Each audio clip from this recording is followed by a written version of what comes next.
Hello बच्चों, नमस्कार। क्या हाल चाल? तो कैसे हैं आप सब लोग? एक नए चैप्टर, एक नए अध्याय में आपका स्वागत है, जिसका नाम है पी ब्लॉक एलिमेंट्स। ये बड़ा प्यारा सा चैप्टर है। असली इनऑर्गेनिक इसी को कहा जाता था। अब ये था क्यों? क्योंकि जो इसमें पहले कंटेंट था ना, वो भयंकर चीज थी। असली इनऑर्गेनिक केमिस्ट्री यही थी, बट अब इसे रिड्यूस कर दिया है ना। सिर्फ क्या क्या दिया हुआ है? Electronic configuration, atomic properties, physical properties, chemical properties, properties ही प्रॉपर्टीज, और anomalous behaviour of second period elements जैसे boron, carbon, nitrogen, oxygen, fluorine. इनके एनोमेलस बिहेवियर, ये आपका सिलेबस है। अब कोई कंपाउंड नहीं है, कोई एलोट्रोप नहीं है। पिछले साल के लक्ष्य बैच के अगर आप वीडियोस देखते हैं, आपके पास कहीं से हैं, किसी सोर्स से हैं, तो बेटा पिछले साल जब लक्ष्य में पी ब्लॉक पढ़ाया था उस वक्त तक अपडेटेड सिलेबस नहीं आया था, तो उन्हें पूरा पढ़ाया था। बाद में सिलेबस आया तो फिर बाद में जो जो भी, जैसे ड्रॉपर्स वगैरह बैचेस में पढ़ाए, तो वो रिड्यूस्ड सिलेबस के अकॉर्डिंग ही पढ़ाए गए थे, और थोड़ा थोड़ा एलोट्रोप वगैरह पढ़ा दिए थे, क्योंकि हम भी रिस्क नहीं लेना चाहते थे। पहली बार पेपर आ रहा है तो देखें तो सही कि कहीं दे ना दे कोई क्वेश्चन। लेकिन कोई भी सवाल नहीं आया। वाकई में उन्होंने उस छोटे से पोर्शन में से ही क्वेश्चंस बनाए हैं, तो हमें भी फिलहाल डरने की जरूरत नहीं है। अगर कोई नया सिलेबस आता है और उसमें चीज ऐड हो जाती है, वापस यहीं बैठे हैं, यहीं खड़े हैं, फिर से आएंगे, पढ़ा के चले जाएंगे। अब भी क्या पढ़ाएंगे? फिलहाल जो हमारे पास नीट का सिलेबस है उसके अकॉर्डिंग हम बात करने वाले हैं, ठीक है। एनसीईआरटी में तो ये चैप्टर तक नहीं है। आप सोचो, जो नई वाली एनसीईआरटी है उसमें चैप्टर तक नहीं है, बट आप नीट का सिलेबस डाउनलोड करो पीडीएफ नेट से, उसमें पी ब्लॉक में जो लिखा हुआ है वो हमें पढ़ना है और पढ़ना पड़ेगा। और एनसीईआरटी आपके पास नहीं है तो कोई बात नहीं, यहां मैं एनसीईआरटी के कटआउट साथ के साथ चला दूंगा, तो आपको वो टेंशन खत्म हो जाएगी कि एनसीईआरटी नहीं है ना। ओके, करे बेटा शुरू।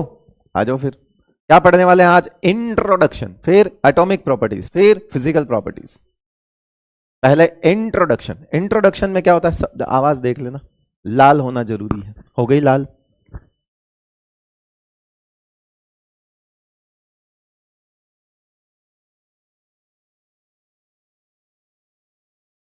ठीक है, आप खुद देख लो। मैं ये लेके आया हूं एनसीईआरटी में जो प्रॉपर्टी के बारे में कुछ भी नहीं है अभी, सब हम देख लेंगे। अभी आपको लगेगा यार पीरियोडिक टेबल चल रही है क्या? ये पीरियोडिक टेबल तो नहीं चल रही कहीं पे कक्षा 11 की। ऑलमोस्ट वैसा सा ही पढ़ेंगे। सबसे पहले इंट्रोडक्शन में मुझे भी बताओ कि कौन होते हैं पी ब्लॉक के एलिमेंट, है ना, जिसमें आखिरी इलेक्ट्रॉन है ना। क्या लिखोगे? एलिमेंट्स लिखो फटाफट, मेरे साथ ही साथ लिखते जाओ। एलिमेंट्स, इंट्रोडक्शन में पी ब्लॉक कौन से होते हैं? तो elements in which last electron enter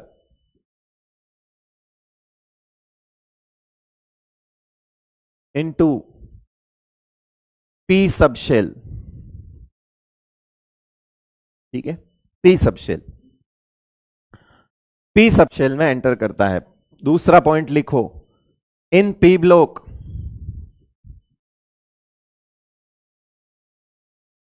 metal, metalloid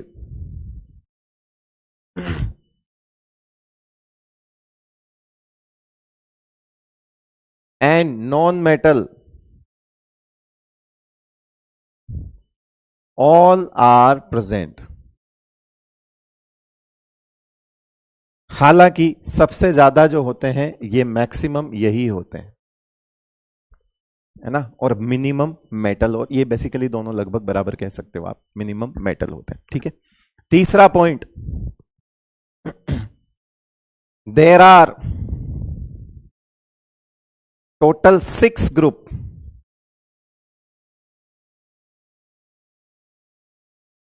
present in P block। Reason बताओ।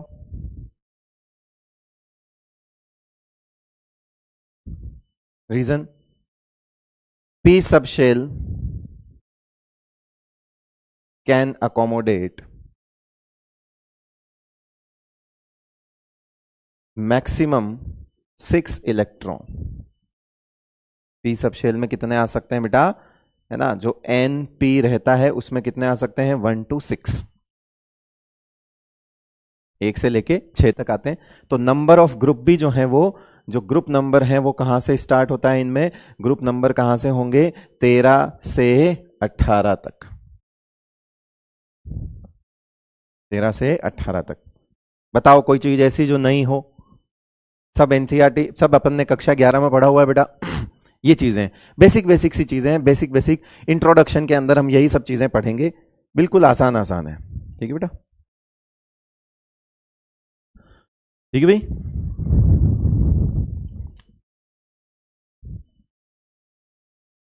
अब 13 वाले को बोरोन फैमिली कहते हैं, कार्बन फैमिली, उसके बाद नाइट्रोजन फैमिली, ऐसे करके इनको नाम देते थे, लिखने की जरूरत नहीं, ऐसे 13 है तो बोरोन फैमिली होगी,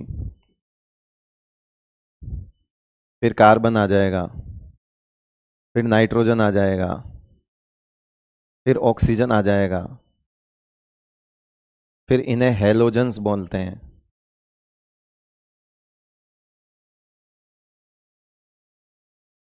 फिर इन्हें हम वो बोलते हैं नोबल गैसेस या इनर्ट गैसेस।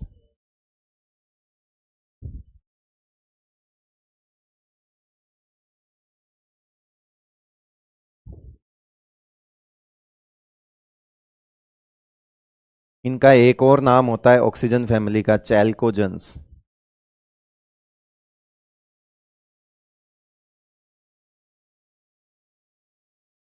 नाइट्रोजन फैमिली का निक्टोजेंस या निकोजेंस भी बोलते हैं, पी से स्टार्ट है ना, पी साइलेंट है।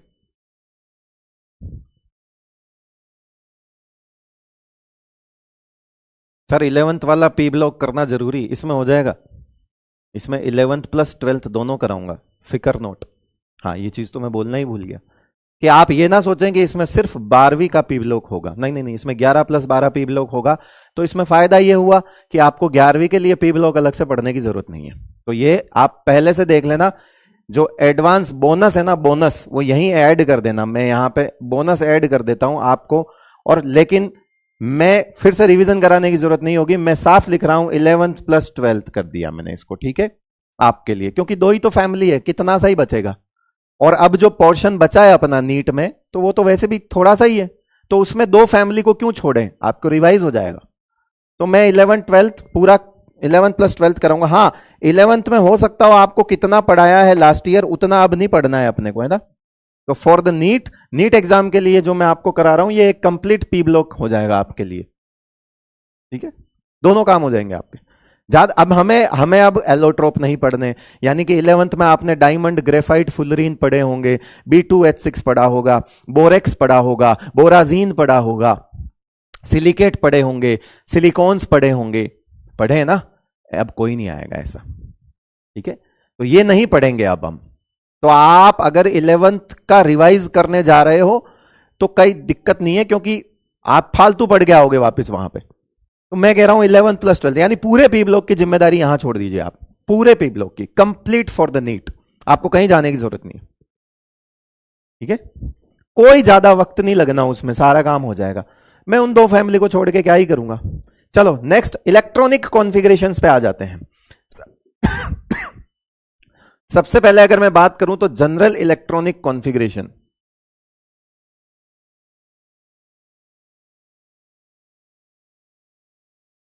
जो चलेगा आउटर, है ना, वो चलेगा NS2NP126, क्या चलेगा, NS2NP126, ठीक है। ये जनरल आउटर इलेक्ट्रॉनिक कॉन्फ़िगरेशन, इसको आउटर भी लिख देना, है ना, outer, general outer electronic configuration ऐसा होता है।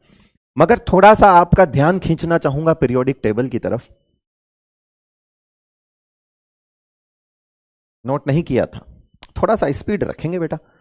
नोट तो करना ही था, इसमें क्या नोट, फटाफट फटाफट करते रहो, जल्दी लिख लो, दे रहा हूं आधा मिनट और दे रहा हूं, अब कर ले।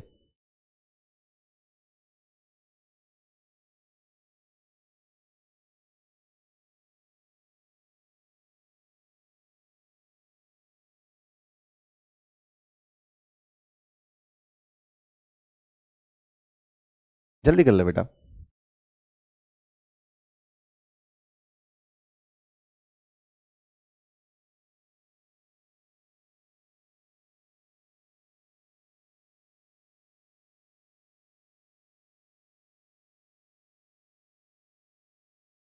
नहीं, एक बच्चा ऋषि ऋषि करके बच्चा कह रहा है कि इसमें क्या नोट करना है, ये तो सब पीरियोडिक टेबल का, ये मत लगा होशियारी, नोट कर पी ब्लॉक का।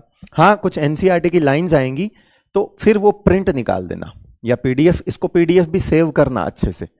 ये सब जो मैं लिख रहा हूं वो तो लिखो और एनसीईआरटी वाले पॉइंट्स छोड़ देना, वो आप डायरेक्ट नोट्स से रीड कर लेना, ठीक है, मैं तो करवा ही दूंगा। चलो, बात आती है, मैं आपका ध्यान चाहूंगा कि अगर हम देखें तो P block starts from second period basically, एक हीलियम को छोड़ दो वो पहला पीरियड है, तो हमारे पास ऐसा आता है S, S P, S P, S D P, ऐसा ही आता है ना, S D P, S F D P और एस एफ डी पी। इसको याद है ये सीक्वेंस याद है या नहीं है, जल्दी बताओ। क्या ये सीक्वेंस याद है कि ये पीरियड नंबर 1, ये पीरियड नंबर 2, ये पीरियड नंबर 3, ये पीरियड नंबर 4, ये पीरियड नंबर 5, ये पीरियड नंबर 6, ये पीरियड नंबर 7। अच्छा, एक चीज जो यू नोट कर लेना बेटा, यहां पे इसमें एक्सेप्ट बहुत इंपॉर्टेंट है, एक्सेप्ट हीलियम विच है 1s2 configuration. Helium P block का ही है लेकिन उसमें आखिरी इलेक्ट्रॉन पी में एंटर नहीं करता, वो उसको जरूर नोट कर लो प्लीज। हालांकि वो है पी ब्लॉक का ही, उसे कहां का बोला जाएगा, पी ब्लॉक का, बट उसका कॉन्फ़िगरेशन 1s2 होता है, उसे लिख लो फटाफट। ठीक है, चलो अब मान लो मैं ये बोलूं कि ये 6th पीरियड है या यूं कहें ये 5th पीरियड है। ये 5th पीरियड है तो ये है क्या, मुझे बताओ। क्या मैं, ये 4th पीरियड है तो मैं इसे 4s लिख सकता हूं, है ना, मैं इसे क्या लिख सकता हूं, 4s लिख सकता हूं, फिर 3d लिखूंगा और फिर 4p लिखूंगा, ऐसा ही लिखूंगा। किताब के हिसाब से कैसे लिखूंगा, कौन बताएगा, बुक के हिसाब से। बुक कैसे लिखेगी इसको, 3d पहले लिखेगी फिर 4s फिर 4p लिखेगी, कुछ याद आ रहा है। किताब इसको कैसे लिखेगी, सोचो जरा, किताब कैसे लिखेगी, पहले 3d लिखेगी फिर 4s लिखेगी फिर 4p लिखेगी। वैसे ही यहां पे क्या लिखेगी, ये देखो, ये क्या पहले किताब, इसको, ये तो एनर्जी सीक्वेंस हो गई। मैं बोल रहा हूं एनर्जी सीक्वेंस छोड़ो, तुम बुक कैसे लिखेगी, बुक तो ऐसे लिखेगी ना कि 4 नंबर को बाहर लाएगी, 3 नंबर को अंदर दिखाएगी, जो छोटा नंबर है उसको अंदर की तरफ रखती है। 3d 4s 4p, राइट, ठीक है। तो मैं इसको ऐसे लिख सकता हूं क्या कि 3d फिर 4s फिर 4p। क्या मैं इसको ऐसा लिख सकता हूं क्या, 4d फिर 5s फिर 5p। क्या मैं इसको ऐसा लिख सकता हूं क्या कि यहां पे ये देखो, अब क्या लिखूंगा यहां पे, क्या मैं इसको ऐसा लिखूंगा 4f, ठीक है, फिर क्या लिखूंगा मैं 4f लिखूंगा, फिर 4f लिखूंगा, फिर 5d, फिर क्या लिखूंगा 6s, फिर क्या लिखूंगा 6p, फिर यहां देखो यहां क्या लिखूंगा 5f, है ना। मैं इसको किताब के हिसाब से अरेंज करके लिख रहा हूं, सीक्वेंस तो यही है, मैं डायरेक्ट अरेंज करके लिख रहा हूं बुक के हिसाब से। 5f एनर्जी सीक्वेंस नहीं है ये, है ना, मैं इनको अरेंज कर रहा हूं on the basis of number of shell. तो 5f के बाद क्या आएगा 6d, उसके बाद 7s और उसके बाद 7p। उसी तरह से उस पे क्या आएगा बेटा, वहां आएगा 3, वहां तो लोचा ही नहीं है, 3s और 3p आएंगे, यहां भी लोचा नहीं है, 2s और 2p आएंगे, और यहां पे 1s आएगा विच इज हीलियम एक्चुअली, ठीक है। कुल मिला के यहां पे इधर भी एक बार लिख देना एक्सेप्ट हीलियम, जो कि 1s2 है, क्योंकि कॉन्फ़िगरेशन ns2 np 1 to 6 चाहिए हमें, बट हीलियम में सिर्फ 1s2 छोड़ दो, वो थोड़ा अलग टाइप की चीज है ना बेटा। अब देखते जाओ मजेदार चीज, क्या सिखा रहा हूं मैं तुम्हें, आ जाओ। हमने कहा कि सारे कॉन्फ़िगरेशन ns2 np 1 to 6 होंगे, इसका मतलब है ये जो सेकंड पीरियड दिख रहा है ना, इन सब में ये देखो 2 इलेक्ट्रॉन तो सब में भर दो आप, s तो पूरा ही भरा होगा, ये देखो, ये देखो। अब यहां 1 to 6 1 to 6 1 to 6 1 to 6 1 to 6 1 to 6 ऐसा होगा, मतलब जो भी वेरिएबल है हमारा वो वहां होगा। और ऑब्वियस सी बात है ये अंदर की शेल भर चुकी होगी, ये 10 यहां आ गया, ये 10 यहां आ गया, ये 14 यहां आ गया, 10 यहां आ गया, ये 14 यहां आ गया, 10 यहां आ गया। आप बोलोगे ऐसा कैसे भर दिया? मैं बोलूंगा हमने सीक्वेंस क्या सीखी थी कि ns भरता है, फिर n-2f भरता है, फिर n-1d भरता है, और फिर np भरता है। सबसे लास्ट में यही भरता है। जब ये भर रहा है तो इसका मतलब है ये सब तो भर चुके हैं। अरे भाई आप बोल रहे हो हम सारा जो चेंजेस हैं वो एनपी में लेके आएंगे। पी ब्लॉक वो होता है जिनमें एनपी के अंदर इलेक्ट्रॉन्स पाए जाते हैं। तो जब इलेक्ट्रॉन एनपी में पाए जाएंगे तो ये तो पहले ही भरे जाएंगे, क्योंकि हम तो इस सीक्वेंस से चल के आ रहे हैं ना बेटा। तो अगर इसमें इलेक्ट्रॉन आ गया तो इसका मतलब है ये सब भर चुके हैं, तभी तो आया है। बट होता क्या है वो मैं बताता हूं। एन की वैल्यू के हिसाब से इसे सबसे अंदर का लिया, इसे बाहर का लिया, और उससे बाहर ये दोनों लिया। तो इसे ऐसे अरेंज कर देते हैं कि n-2f पहले लगा लेंगे, फिर n-1d लगा लेंगे लिखने में, फिर ns लगाएंगे और फिर np लगाएंगे। तो हम इसे आउटर कॉन्फ़िगरेशन इसे बोलते हैं। आउटर कॉन्फ़िगरेशन का मतलब होता है नंबर ऑफ शेल मैक्सिमम होनी चाहिए। ये इनर हो गया। अब आप खुद देखो, ये nth शेल हो गई, ये n-1 शेल हो गई, और ये n-2 शेल हो गई। तो शेल नंबर के हिसाब से ये आउटर हुआ कि नहीं हुआ? इसलिए वहां लिखा हुआ है outer electronic configuration will be ns2 np6। ये आउटर है। सीक्वेंस के हिसाब से भले ही वो सबसे पहले भरा हो और ये सबसे लास्ट में भरा हो, मगर कोई दिक्कत नहीं है, बीच में जो दोनों आएंगे वो पूरे भर जाएंगे, तभी तो इसमें इलेक्ट्रॉन आएगा। तो जहां कहीं पे भी तुम ये देख रहे हो ये पूरे भरे ही मिलेंगे तुमको, कोई डिफरेंस नहीं। ठीक है, ये चीज पता है आपको। यही कारण है जो आगे मैं बताता हूं, हम बहुत सारी चीजें सीखेंगे। एक इंपॉर्टेंट नोट लगा के लिख दो कि इधर से इधर आने पर ऐसे कर दो कि on moving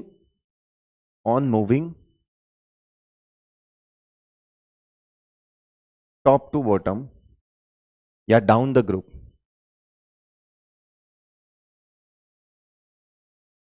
on moving down the group, involvement of d and f electron increases. ये देखो यहां आए नहीं है, यहां d के 10 आ गए, यहां d के और 10 आ गए, तो 3d भी हो गया होगा। अंदर तो 3d भी होगा ना। फिर यहां d के 10 हैं, यहां d के 20 हो जाएंगे। 20 क्यों? कि 3d तो हो गई अंदर, 4d के 10 और हो जाएंगे तो 20 हो जाएंगे। फिर यहां d के 30 हो जाएंगे और f के 14 और आ जाएंगे, f के भी आ गए। फिर यहां f के 28 हो जाएंगे, क्योंकि ये आ गया, ये पहले से होगा। और यहां पे कितने हो जाएंगे? 40 हो जाएंगे d के।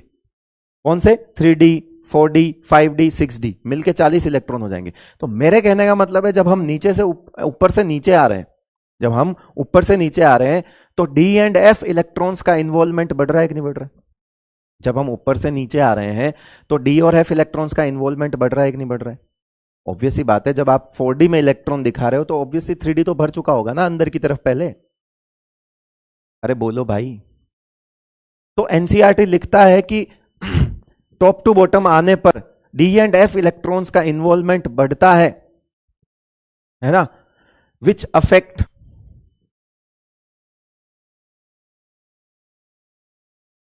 Many properties like size, ionization energy, which can affect लिख सकते हैं हम, है ना, ज्यादा अच्छा वर्ड होगा क्योंकि हर जगह तो बढ़ेगा ही नहीं। Which can affect many properties like size, ionization energy, electronegativity, है ना, etcetera, due to increase in Z effective. अब आप देख लेना कि जब डी एंड एफ इलेक्ट्रॉन्स जो हैं वो इंक्रीज होंगे तो सिग्मा पुअर होगा और जेड इफेक्टिव इंक्रीज होगा। क्या क्या होगा बेटा? कि डी और एफ इलेक्ट्रॉन्स इन्वॉल्व होंगे तो सिग्मा तो घटेगा, शील्डिंग तो घटेगी ना बेटा, शील्डिंग तो पुअर होगी, जेड इफेक्टिव बढ़ेगा। जेड इफेक्टिव बढ़ने से हो सकता है ना, जेड इफेक्टिव बढ़ने से क्या होगा? कैन डिक्रीज साइज, है ना, size can decrease, ionization energy can increase या मे इंक्रीज लिख दो, साइज में डिक्रीज, आयोनाइजेशन एनर्जी में इंक्रीज। कहीं पे अगर मैं बोलूं ऐसा तो इलेक्ट्रोनेगेटिविटी में इंक्रीज। तो जो रेगुलर वेरिएशन होता है ना, उसे ये चेंज कर सकते हैं। टॉप टू बॉटम नॉर्मली तो साइज क्या होगी, इंक्रीज होती है, लेकिन टॉप टू बॉटम कहीं कहीं पे विच कैन अफेक्ट लिखा हुआ है यहां पे, है ना, विच कैन अफेक्ट लिखा हुआ है। ये मत मानना कि सबके लिए ऐसा कर दिया तुमने, सब जगह नहीं होगा। नॉट फॉर ऑल, यहां पे साफ साफ लिख रहा हूं, नॉट फॉर ऑल, यहां पे साफ साफ लिख रहा हूं, है ना, नॉट एवरीवेयर, यानी नॉट इन ऑल केस,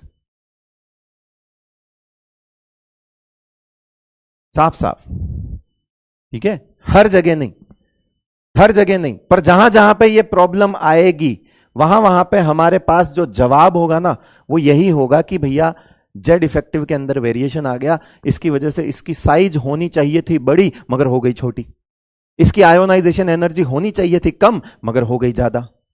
और ये जेड इफेक्टिव बढ़ेंगे किसकी वजह से, जब डी के इलेक्ट्रॉन्स की वजह से बढ़ना बताएंगे तो हम ट्रांजिशन कॉन्ट्रैक्शन बोलेंगे, और जब एफ के इलेक्ट्रॉन की वजह से हम बढ़ना बताएंगे तो हम उसे लेंथेनॉइड कॉन्ट्रैक्शन बोलेंगे।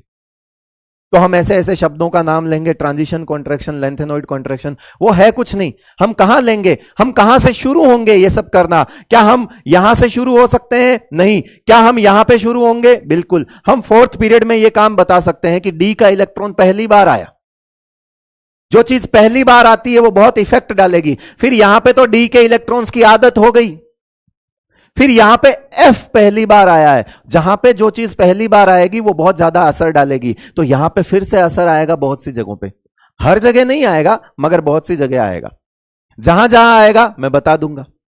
मैं आपको ये सब अभी क्यों बता रहा हूं, क्योंकि ये एक बेसिक ओवरव्यू हो गया कि अगर कोई आगे चल के ऐसी चीज मैं बोलूं कि देख बेटा यहां पे आ गए 10 नए डी के इलेक्ट्रॉन जिनकी शील्डिंग पुअर हो गई, जेड इफेक्टिव बढ़ गया, इसे हम ट्रांजिशन कॉन्ट्रैक्शन कहते हैं, और इसकी वजह से गैलियम छोटा हो गया एल्यूमिनियम से। अगर मैं ऐसा बोलूं तो तुम्हें अटपटा ना लगे, तुम्हें अनजाना ना लगे, क्योंकि मैं जनरली पहले ही बता रहा हूं, है ना, जनरली पहले ही बता रहा हूं कि सारे केस में ऐसा नहीं होता है, मगर कुछ जगहों पे ये बहुत सारी प्रॉपर्टीज को अफेक्ट कर सकता है, और केमिकल प्रॉपर्टीज को भी अफेक्ट कर सकता है। नॉट ओनली दीज प्रॉपर्टीज, है ना, विच can affect many properties like etcetera, and chemical properties, chemical behaviour also.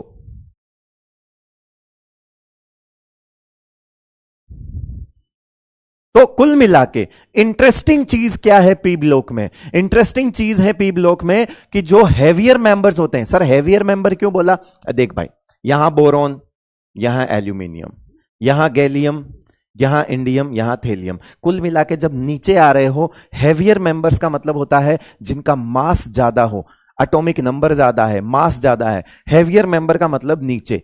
तो एनसीईआरटी लिखता है कि जो हैवियर मेंबर्स होते हैं ना पी ब्लॉक के, उनकी केमिस्ट्री थोड़ी डिफरेंट होती है। रीजन है due to involvement of d and F electrons. उनकी केमिस्ट्री डिफरेंट होती है, वो डिफरेंट व्यवहार दिखाते हैं, उनके केमिकल बिहेवियर के अंदर चेंजेस आ सकते हैं, उनकी प्रॉपर्टीज में चेंजेस आ सकते हैं, उनकी फिजिकल प्रॉपर्टीज में कुछ चेंजेस आ सकते हैं। उन सब के चेंजेस का ठेका किसने ले रखा है बेटा, ये डी और एफ के आ जाने से स्लाइटली चेंजेस हो जाते हैं, जो इनर शेल है ना। जैसे ये तो हो गई आपकी outer core, outer outer outer outer outer outer outer outer, ये आउटर, ये आउटर, ये nth shell will be known as outer. Outer मतलब nth, सबसे आखिरी वाली शेल आउटर कहलाएगी। तो आउटर के अंदर जो आएगा वो इनर आ गया, ये देखो inner inner inner inner inner, यहां पे इनर में नए डी आ गए, यहां पे भी इनर में डी चल रहे हैं, यहां इनर शेल में नए एफ इलेक्ट्रॉन्स आ गए पहली बार। ये फर्क लेके आएंगे। अगर मेरी बात समझ आ रही है तो आगे बढ़ सकते हैं, क्योंकि मैंने अभी अगर ये यहां पे 10 मिनट इन्वेस्ट किए हैं, तो इस 10 मिनट से आपका दिमाग पूरा पी ब्लॉक इसी बात के आगे पीछे चलेगा। आप बिलीव करो, मेरे भरोसा रखिए, पूरा पी ब्लॉक इस बात के पीछे चलेगा। आपको अगर यह बात पता है ना कि नीचे वालों में गड़बड़ देखने को मिलेगी बहुत सी जगह, and the reason will be only one, D and F electrons का involvement which have extremely poor shielding, जिसकी वजह से जेड इफेक्टिव बढ़ जाता है, साइज में फर्क आ सकता है, आयोनाइजेशन एनर्जी में फर्क आ सकता है, बहुत सी केमिकल बिहेवियर में फर्क आ सकता है। केमिकल बिहेवियर में क्या फर्क आ सकता है कि इनकी शील्डिंग पुअर होने की वजह से जेड इफेक्टिव बढ़ जाता है, जेड इफेक्टिव बढ़ने की वजह से इन वाले इलेक्ट्रॉन्स पे बहुत ज्यादा अट्रैक्शन लग रहा होता है, तो एक शब्द आएगा इनर्ट पेयर इफेक्ट। तो हम देखेंगे कि नीचे वालों में ये जो एस के 2 इलेक्ट्रॉन है ना बेटा, ये अनपेयर्ड ही नहीं हो पा रहे हैं। क्यों? क्योंकि अंदर बैठे हुए ये जो इलेक्ट्रॉन है ये इतना ज्यादा जेड इफेक्टिव बढ़वा देंगे कि एस के जो इलेक्ट्रॉन्स आपको दिख रहे हैं ना 2, वो उन पर न्यूक्लियस बहुत तगड़ा पावर लगा लेगा कि बस बैठ जाओ, टाइटली होल्ड करके रख देगा कुछ कुछ एलिमेंट्स में। तो जब टाइटली होल्ड करेगा उन 2 इलेक्ट्रॉन को तो वो छूट नहीं पाएंगे, और जब वो छूट नहीं पाएंगे तो वहां पे हम देखेंगे कि वो जो पेयर है, pair of S electron remains inert, pair of S electron, pair of NS electron, pair of NS electron remains inert towards any chemical reaction. किसी भी केमिकल रिएक्शन के लिए ये एस के इलेक्ट्रॉन का जो पेयर है ये इनर्ट रहना स्टार्ट कर देगा जब आप नीचे आते जाओगे, तो उसे कहेंगे इनर्ट पेयर इफेक्ट। तो आज के बाद, वैसे तो मैं वो अगले लेक्चर में पढ़ाऊंगा, मुझे जरा बताओ इनर्ट पेयर इफेक्ट का रीजन भी क्या है? डी एंड एफ का इन्वॉल्वमेंट। तो इनर्ट पेयर इफेक्ट किसको प्रभावित करेगा? ऑक्सीडेशन स्टेट को प्रभावित करेगा। हो सकता हो यहां से इलेक्ट्रॉन निकलने के बाद यहां से भी निकले, और जब इनर्ट पेयर इफेक्ट निकलेगा तो ये वाले 2 इलेक्ट्रॉन नहीं निकलेंगे, तो जो भी ऑक्सीडेशन स्टेट आएगी उससे 2 कम हो जाएगी। तो कोई तो दिखा रहा है +3 और नीचे ही नीचे वाला मेंबर जो है वो सिर्फ +1 दिखा पा रहा है, तो सर वो 2 एक्स्ट्रा क्यों नहीं दिखा पा रहा है? क्योंकि वो 2 इलेक्ट्रॉन बाहर नहीं जा पा रहा है। सर क्यों नहीं जा पा रहा है? क्योंकि डी एंड एफ इलेक्ट्रॉन आ गए बेटा। वो क्या करेंगे? उसके केमिकल बिहेवियर, यानी कि वो ऑक्सीडेशन स्टेट वाली बात यहां आ जाएगी कि नीचे वालों में ऑक्सीडेशन स्टेट जो है वो 2 यूनिट कम हो जाती है। रीजन, वो 2 इलेक्ट्रॉन घूमने फिरने नहीं जा सकते, कारण डी और एफ के इलेक्ट्रॉन का इन्वॉल्वमेंट हुआ, उन एस के इलेक्ट्रॉन पे ज्यादा पकड़ बना ली न्यूक्लियस ने। इसे ही इनर्ट पेयर इफेक्ट कहते हैं। ठीक है, और फिक्र मत करो, इनर्ट पेयर इफेक्ट बकायदा पूरा हेडिंग लग के पूरा समझाया जाएगा। आज तो मैंने ऐसे ही थोड़ा आइडिया दे दिया कि बी अवेयर, है ना। मैं ये कह रहा हूं कि इस चैप्टर में आपको अवेयर रहना है इस चीज के साथ। अगर आप इसे एक छोटी सी बात से अवेयर रहोगे, ये चैप्टर आपको हलवा लगने लगेगा। क्योंकि 100 में से, अगर 100 तो नहीं होंगे यहां पे, अगर 10 कॉन्सेप्ट आएंगे ना, तो 8 के पीछे रीजन ये होगा। याद रह जाएगी बात? No sir, inert pair effect is due to lanthanoid contraction. No no no, inert pair effect is due to involvement of d and F electrons which increases Z effective. Z effective बढ़ने की वजह से हम उसे बोलेंगे, है ना।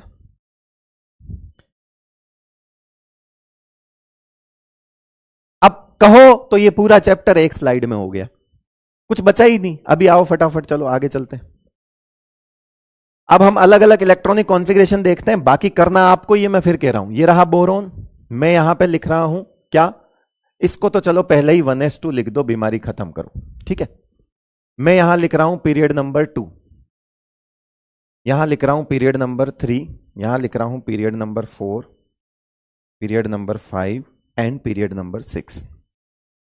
किस तरह से चलेगा? 2 सेकेंड पीरियड का लिख रहे हो तो फर्स्ट पीरियड की इनर्ट गैस भर जाएगी हीलियम, उसके बाद क्या आ जाएगा यहां पे? हीलियम 2s2 और 2pn या 2p126 ऐसे आ जाएगा। फिर यहां थर्ड पीरियड का लिखोगे तो सेकेंड पीरियड वाली इनर्ट गैस भर चुकी होगी, नियोन 3s2 3p126 लिखते जाओ। फोर्थ पीरियड में क्या आ जाएगा बेटा? फोर्थ पीरियड में थर्ड पीरियड की इनर्ट गैस आ जाएगी। फोर्थ पीरियड की जो होती है वो SDP होती है, मगर हम लिखेंगे अकॉर्डिंग टू बुक वाले रूल से 3 नंबर पहले लाएंगे, फिर 4s2 और 4p126। तो इसे तो पूरा भर ही दो, जब उसमें इलेक्ट्रॉन आ रहा है तो ये तो पूरा भरा होगा। फिर अगला आएगा बेटा क्या? क्रिप्टन, ये भी SDP चलेगा, ये SP चलेगा और ये SP चलेगा। हाइब्रिडाइजेशन नहीं है बेटा, ये गलत मत कर देना। SDP, ये SDP है तो इसका मतलब है ये हो जाएगा आपका 4d10 5s2 और 5p126 चलेगा कि नहीं चलेगा? फिर ये आ गया आपका जीनोन, यहां आ जाएगा सिक्स्थ पीरियड में होता है SFDP, लेकिन हमें लिखना है according to number of shell, तो मैं यहां 4F लिखूंगा, फिर 5D लिखूंगा, फिर 6S लिखूंगा और फिर 6P126 लिखूंगा। जो पीछे आ रहा है उसे पूरा भर दो, ये लो। सेवंथ पीरियड क्योंकि रेडियो एक्टिव होता है तो हमने कंसिडर नहीं किया और जरूरत भी नहीं पड़ेगी कोई भी प्रॉपर्टी। इनफैक्ट बहुत सारी प्रॉपर्टी तो सिक्स्थ पीरियड में भी नजर नहीं आएगी आपको। अब आपको करना क्या है, इन सब के लिए कॉन्फ़िगरेशन लिखना है अलग से। जैसे मैं यहां लिख रहा हूं तो ये लास्ट वाला लिख रहा हूं 2P1, तो ये लास्ट वाला 2P2, 2P3, 2P4, 2P5 and 2P6। क्या ये कंटिन्यू हो जाएगा? एक सेकेंड ना,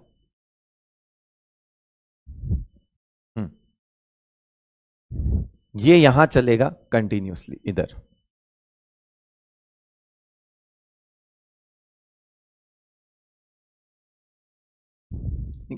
सब कुछ सेम रहेगा।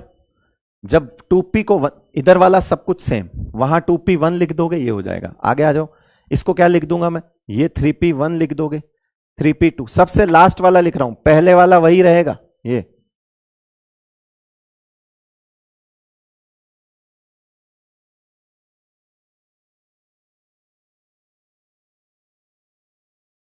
पहले वाला सब कुछ वही रहेगा। अरे समझ तो आ रहा है? एक झटके में इलेक्ट्रॉनिक कॉन्फ़िगरेशन हो गया आपके पी ब्लॉक का पूरा ही। समझ आ रहा बेटा सबको? माहौल है? ठीक है, बताओ आगे बोलो फिर। ये पूरा ऐसा रहेगा 3D10 4S2 4P, तो 4P1 यहां आएगा, 4P2 यहां आएगा, 4P3 यहां आएगा, 4P4 यहां आएगा, 4P5 यहां आएगा और 4P6 यहां आ जाएगा। बाकी सारा फॉर्मेट वही चलेगा इधर पूरा पीरियड में। इधर क्या आएगा बेटा, ये 5P1 वाला फॉर्मेट आएगा, 5P2, 5P3, 5P4, 5P6, sorry 5P5 और 5P6। ये देखो 6P1, 6P2, 6P3, 6P4, 6P5 and 6P6। ये हो गया सारा कॉन्फ़िगरेशन। यानी कि जो 13th ग्रुप है वो सब NP1 है। हम ऐसा लिख सकते हैं कि अगर मैं यहां पे 13th ग्रुप लिखूं, ये हमारा 14th ग्रुप है, ये हमारा 15th ग्रुप है, ये हमारा 16th ग्रुप है, ये हमारा 17th ग्रुप है, ये हमारा 18th ग्रुप है। अगर हम देखें तो इसके अंदर बेसिकली NS2 NP1 टाइप का हो गया। आप 2S2 2P1 लिख सकते हो, आउटर पूरा लिख सकते हो, मैंने सिर्फ जगह की कमी की वजह से ऐसा लिखा हुआ है। फिर यहां पे NS2 NP2 NS2 NP3 NS2 NP4 NS2 NP5 और यहां लिख दो NS2 NP6 एक्सेप्ट हीलियम।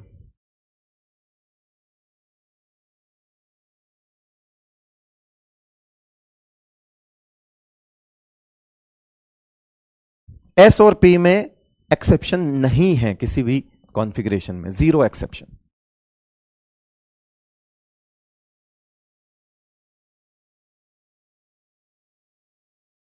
हाँ रिवीजन ही चल रहा है, सही कह रहे हो निखिल, सतीलाल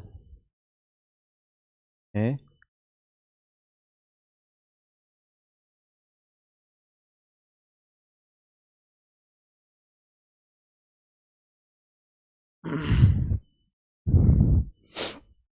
चले आगे बेटा, नोट करो फटाफट, थोड़ा टाइम दे दो मेरे को, आज करना ही है। मतलब मेरे को आज बहुत जोर से पीपल लोग आ रहा है।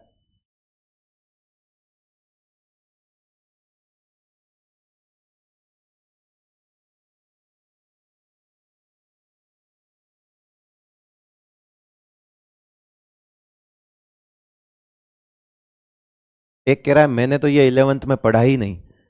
वाह, तू तो मेरे पास नहीं पढ़ा, इसका मतलब तू अपना नहीं है, मेरा बच्चा नहीं है तू। ले, क्या आप तैयार हैं? एनसीईआरटी हर एक ग्रुप के लिए कॉन्फ़िगरेशन में क्या बात बोलेगी, क्या आप तैयार हैं उसके लिए? क्या आप तैयार हैं एनसीईआरटी की लाइंस पढ़ने के लिए?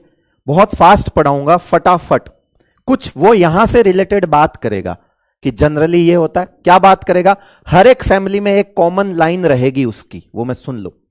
वो हर एक फैमिली के लिए ऐसे बोलेगा कि 13 की बात करेगा तो बोलेगा NS2 NP1 टाइप का कॉन्फ़िगरेशन होता है, हमने पढ़ लिया। फिर वो बोलेगा कि नीचे आने पर D और F के इलेक्ट्रॉन्स बढ़ जाते हैं, ये बोलेगा। क्या हमने ये दोनों बातें कर ली? हर एक फैमिली के लिए, हर एक फैमिली के लिए वो क्या बात बोलने वाला है, सुन लो, पहले ही सुन लो। हर एक फैमिली में वो एक ही बात बोलेगा, ये तो इसका जनरल होता है साहब, और बाकियों में ऐसे आ जाते हैं। ये तो इसका जनरल होता है साहब, लेकिन नीचे जाओगे तो डी और एफ के इलेक्ट्रॉन्स इनर कोर्स में आ जाते हैं। Yes, ready? चलो, सबसे पहले एनसीईआरटी क्या कहती है, देखो ग्रुप 13 के लिए क्या कहती है, देख फटाफट देख, जल्दी देख, मजा आ जाएगा। The outer electronic configuration of these element is NS2 NP1। बात खत्म। मैंने कहा सबसे पहले वो वही बात करेगा। A close look at the electronic configuration suggests that while boron and aluminium have noble gas core, noble gas core होती है बेटा NSNP। नोबल गैस कोर को क्या बोलते हैं? NSNP। ये इस नोबल गैस कोर का मतलब क्या होता है? NS और NP, ये नोबल गैस कोर होती है। Gallium indium have noble gas +10। Gallium indium have noble gas +10, मतलब ये कह रहा है कि ये जो है ये SDP होगा, मतलब ये हो जाएगा N-1D NS और NP। ये तो 10 आ गए एक्स्ट्रा, देख लो, झूठ नहीं बोल रहा हूं। ये गैलियम यहां आएगा, इंडियम यहां आएगा, ये नोबल गैस कोर है। इसके अलावा 10 एक्स्ट्रा डी और होंगे, वो ये कह रहा है आउटर में। ये जो कॉन्फ़िगरेशन लिखते हो ना, तो अंदर की तरफ 10 एक्स्ट्रा और होंगे। ये देखो, समझ आ रही बात? भावना समझना उसकी, वो बता वही रहा है, SP SP SDP SDP SDP, वो बता वही रहा है। तो सोचो आगे वाले के लिए क्या बोलने वाला है, पहले ही सोचो आगे वाले के लिए क्या बोलने वाला है कि जो नीचे वाला है 6th पीरियड का, जिसको हमने क्या बोला, थेलियम। थेलियम में क्या होगा?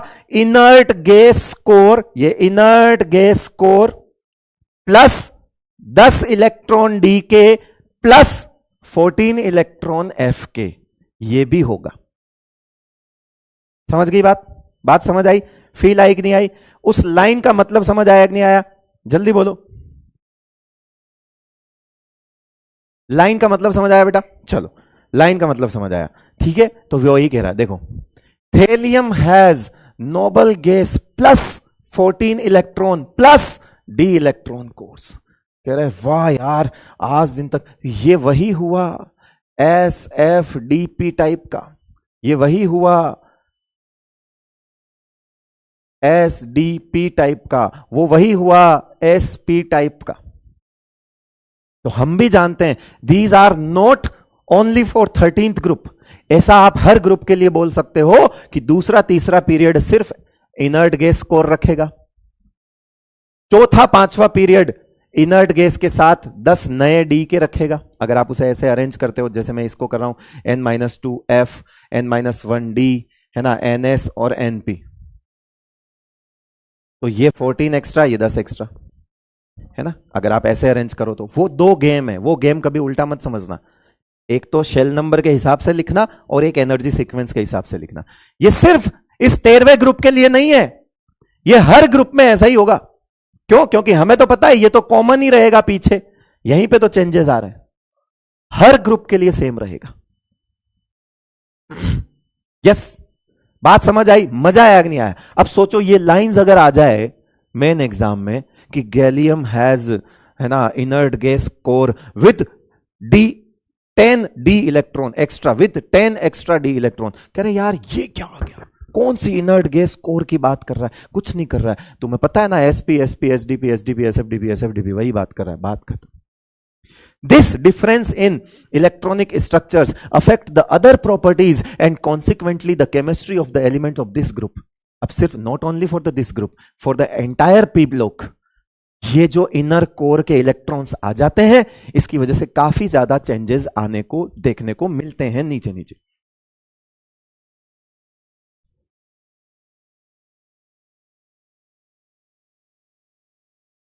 क्लियर भाई?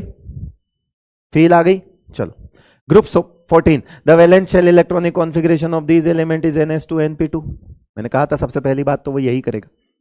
The inner core of the electronic configuration of element in this group of also differs, मतलब वही बात सेम एप्लीकेबल है। ऑल्सो बोल दिया ना, ऑल्सो डिफर मतलब वैसा ही है साहब, सेम एज इन ग्रुप 13। अरे 13 की क्या बात करते हो, सबके लिए सेम है। मैंने तो पूरे पी ब्लॉक के लिए पहले ही माहौल बना दिया, कह रहे नीचे आओगे तो डी एंड एफ होगा। यस, लिखना नहीं है, ये एनसीईआरटी में है। अब आप बोलोगे हमारे पास एनसीईआरटी है उसमें पी ब्लॉक ही नहीं है, तो मैं बोलूंगा कोई बात नहीं, पीडीएफ इसकी डाउनलोड कर लेना, ठीक है, पीडीएफ से ये चीज पढ़ना। लिखना यहीं तक है, जो मैं ज्यादा लिख रहा हूं मैं बोल दूंगा, ये पीडीएफ है, मैं कर लेना। अब 15th के लिए भी सोचो, 15th के लिए the valence shell of electronic configuration of these element is ns2np3। इनके अंदर s ऑर्बिटल कंप्लीटली फिल्ड होता है। अब देखो, अब ऐसे पागल बनाते हैं, ये लाइन लिखने की कहां जरूरत थी इसकी कि s पूरा भरा होता है, क्या बाकियों में s पूरा नहीं भरा होता? पूरा ही भरा होता है। बच्चे ऐसे सोचते हैं कि अच्छा बाकियों में s नहीं भरा होगा, अरे बेटा सब में ही भरा हुआ है, इनके पास कुछ था नहीं ना लिखने को, क्या लिखे बेचारे। And p orbitals are half filled, है ना। अब हाफ फिल्ड हो गए, हाफ फिल्ड हो गए तो स्टेबल हो गए कि नहीं हो गए, ये लो।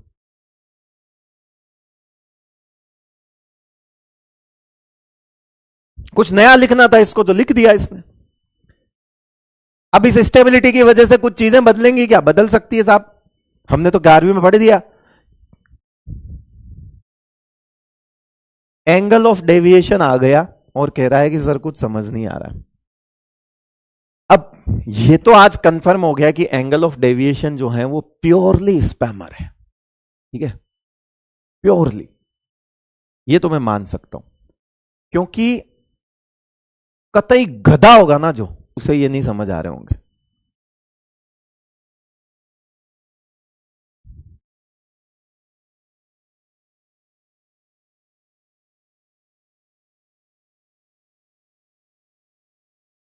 Angle of deviation group 16 the element, हाँ क्या कह रहा है, ns2np4 होगा। चलो ग्रुप 17 क्या कह रहा है, ns2np5 होगा, पढ़ लिया हमने। हाँ, और देखो नई नई बात लिख रहा है, कह रहा कि एक इलेक्ट्रॉन और होता ना तो नोबल गैस जैसा कॉन्फ़िगरेशन होता। कह रहा कैसा, कह रहा ऐसा, कि इसमें और इसमें कितने इलेक्ट्रॉन का फर्क है, बोले एक ही तो इलेक्ट्रॉन का फर्क है। देखो इनकी बातें देखो, आप लिखना है इन्हें, बस घुमा फिरा के लिखना है। क्या, which is 1 electron short of the next noble gas. कह रहा है कि जो भी नोबल गैस का कॉन्फ़िगरेशन होता है उससे 1 इलेक्ट्रॉन कम होता है। अबे चलना, पतली गली से निकल, क्या घुमा रहा है बातों को, पता है हमें ये एक और बढ़ेगा तो नोबल गैस ही बन जाएगा ना ये।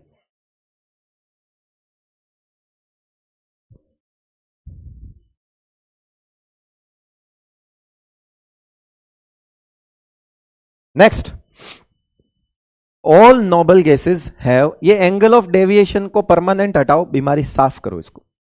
हाँ साहब, आज तो तेरा इलाज ही करूँ रे, रुक में। क्या रे शणे, देखता क्या इधर?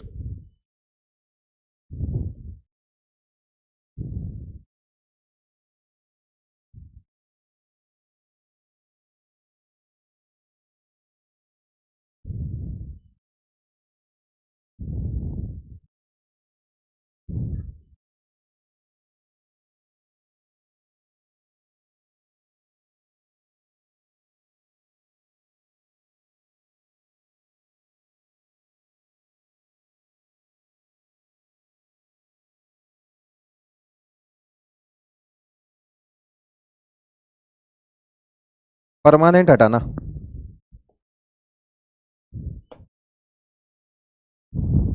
आजा,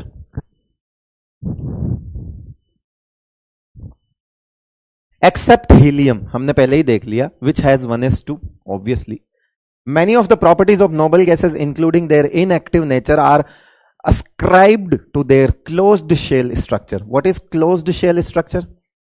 This is shell number n and this is completely closed because इसमें सिर्फ 8 इलेक्ट्रॉन आ सकते हैं और ये 8 इलेक्ट्रॉन पूरे भर जाएंगे। तो ये क्लोज्ड शेल इलेक्ट्रॉन का मतलब यही है कि ये बहुत सी जगह, अब ये पूरी तरह से भरा हुआ है तो ये बहुत सी जगह चीजों को इनएक्टिव करता है, इसलिए हम इन्हें इनर्ट गैसेस भी कहते हैं, है ना, क्योंकि ये बहुत सी जगह पे इनर्ट है, बहुत ज्यादा कंपाउंड्स भी नहीं बनाते, आप देखना बहुत ज्यादा रिएक्टिव भी नहीं होती, बहुत ज्यादा।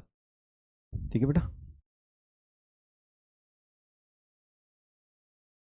फिर पूछ रहा है एनसीईआरटी वाला लिखना है क्या? अरे नहीं लिखना है, पढ़ना है, इसको पढ़ लेना कभी। बावड़ा, आ जाओ एटॉमिक प्रॉपर्टीज पे। इलेक्ट्रॉनिक कॉन्फ़िगरेशन है या साफ साफ? ठीक है भाई, दिमाग से नहीं। यहां पे एटॉमिक प्रॉपर्टीज, क्या क्या एटॉमिक प्रॉपर्टीज के बारे में क्या ख्याल है, क्या देखोगे? देखो सबसे पहले तो साइज देखोगे, फिर आयोनाइजेशन एनर्जी देखोगे, फिर इलेक्ट्रोनेगेटिविटी भी देख सकते हो, फिर इलेक्ट्रॉन एफिनिटी भी देखोगे। कुछ ऐसी बातें हम करने वाले हैं for the each group, 13th group, 14th group, 15th group, हर एक के लिए हम ऐसी चीज करने वाले हैं। So first of all size पे चलते हैं, आ जाइए। दो बार आ गया एटॉमिक प्रॉपर्टीज हैं। साइज, क्या ख्याल है साइज के बारे में? लाया जाए किसे?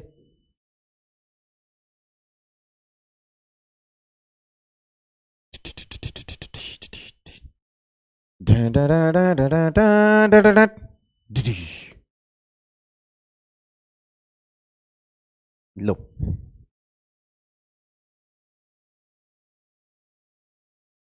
Generally increases top to bottom. हम टॉप टू बॉटम की बात करें क्योंकि हम ग्रुप वाइज स्टडी कर रहे हैं, ये भी और बता देता हूं, क्योंकि फैमिली वाइज पढ़ा जाता है ना, तो ग्रुप वाइज बात कर रहे हैं हम, लेफ्ट टू राइट बात नहीं कर रहे हैं। Generally increases top to bottom, है ना। यहां पे आ जाएगा। और एक चीज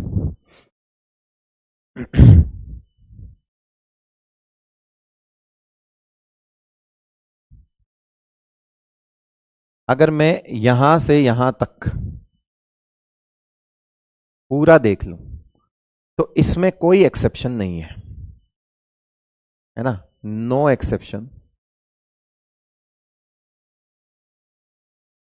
फ्रॉम ग्रुप 14 टू 18th, यानी कि यहां सब जगह साइज जो है वो इंक्रीज ही होगी।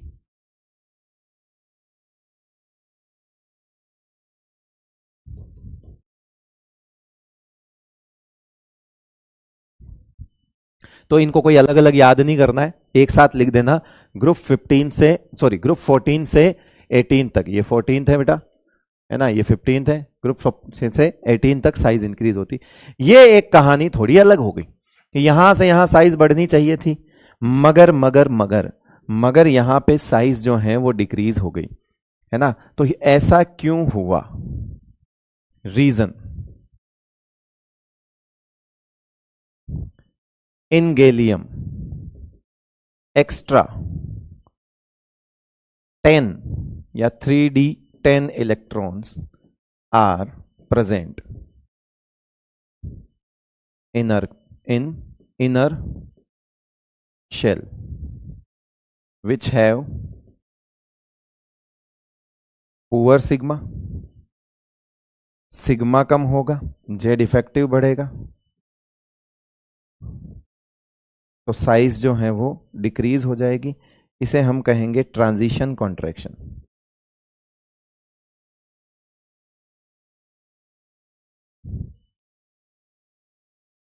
बाकी जगह पे इंक्रीज रहेगा वापस से। तो अगर आप इसका फाइनल ऑर्डर लिखोगे तो इसको इससे कंपेयर कर लेना। फाइनल ऑर्डर लिखोगे तो कैसा हो जाएगा? बोरोन के बाद गैलियम कर देना बेटा, फिर एल्यूमिनियम कर देना, फिर इंडियम तो है ही, और फिर थेलियम।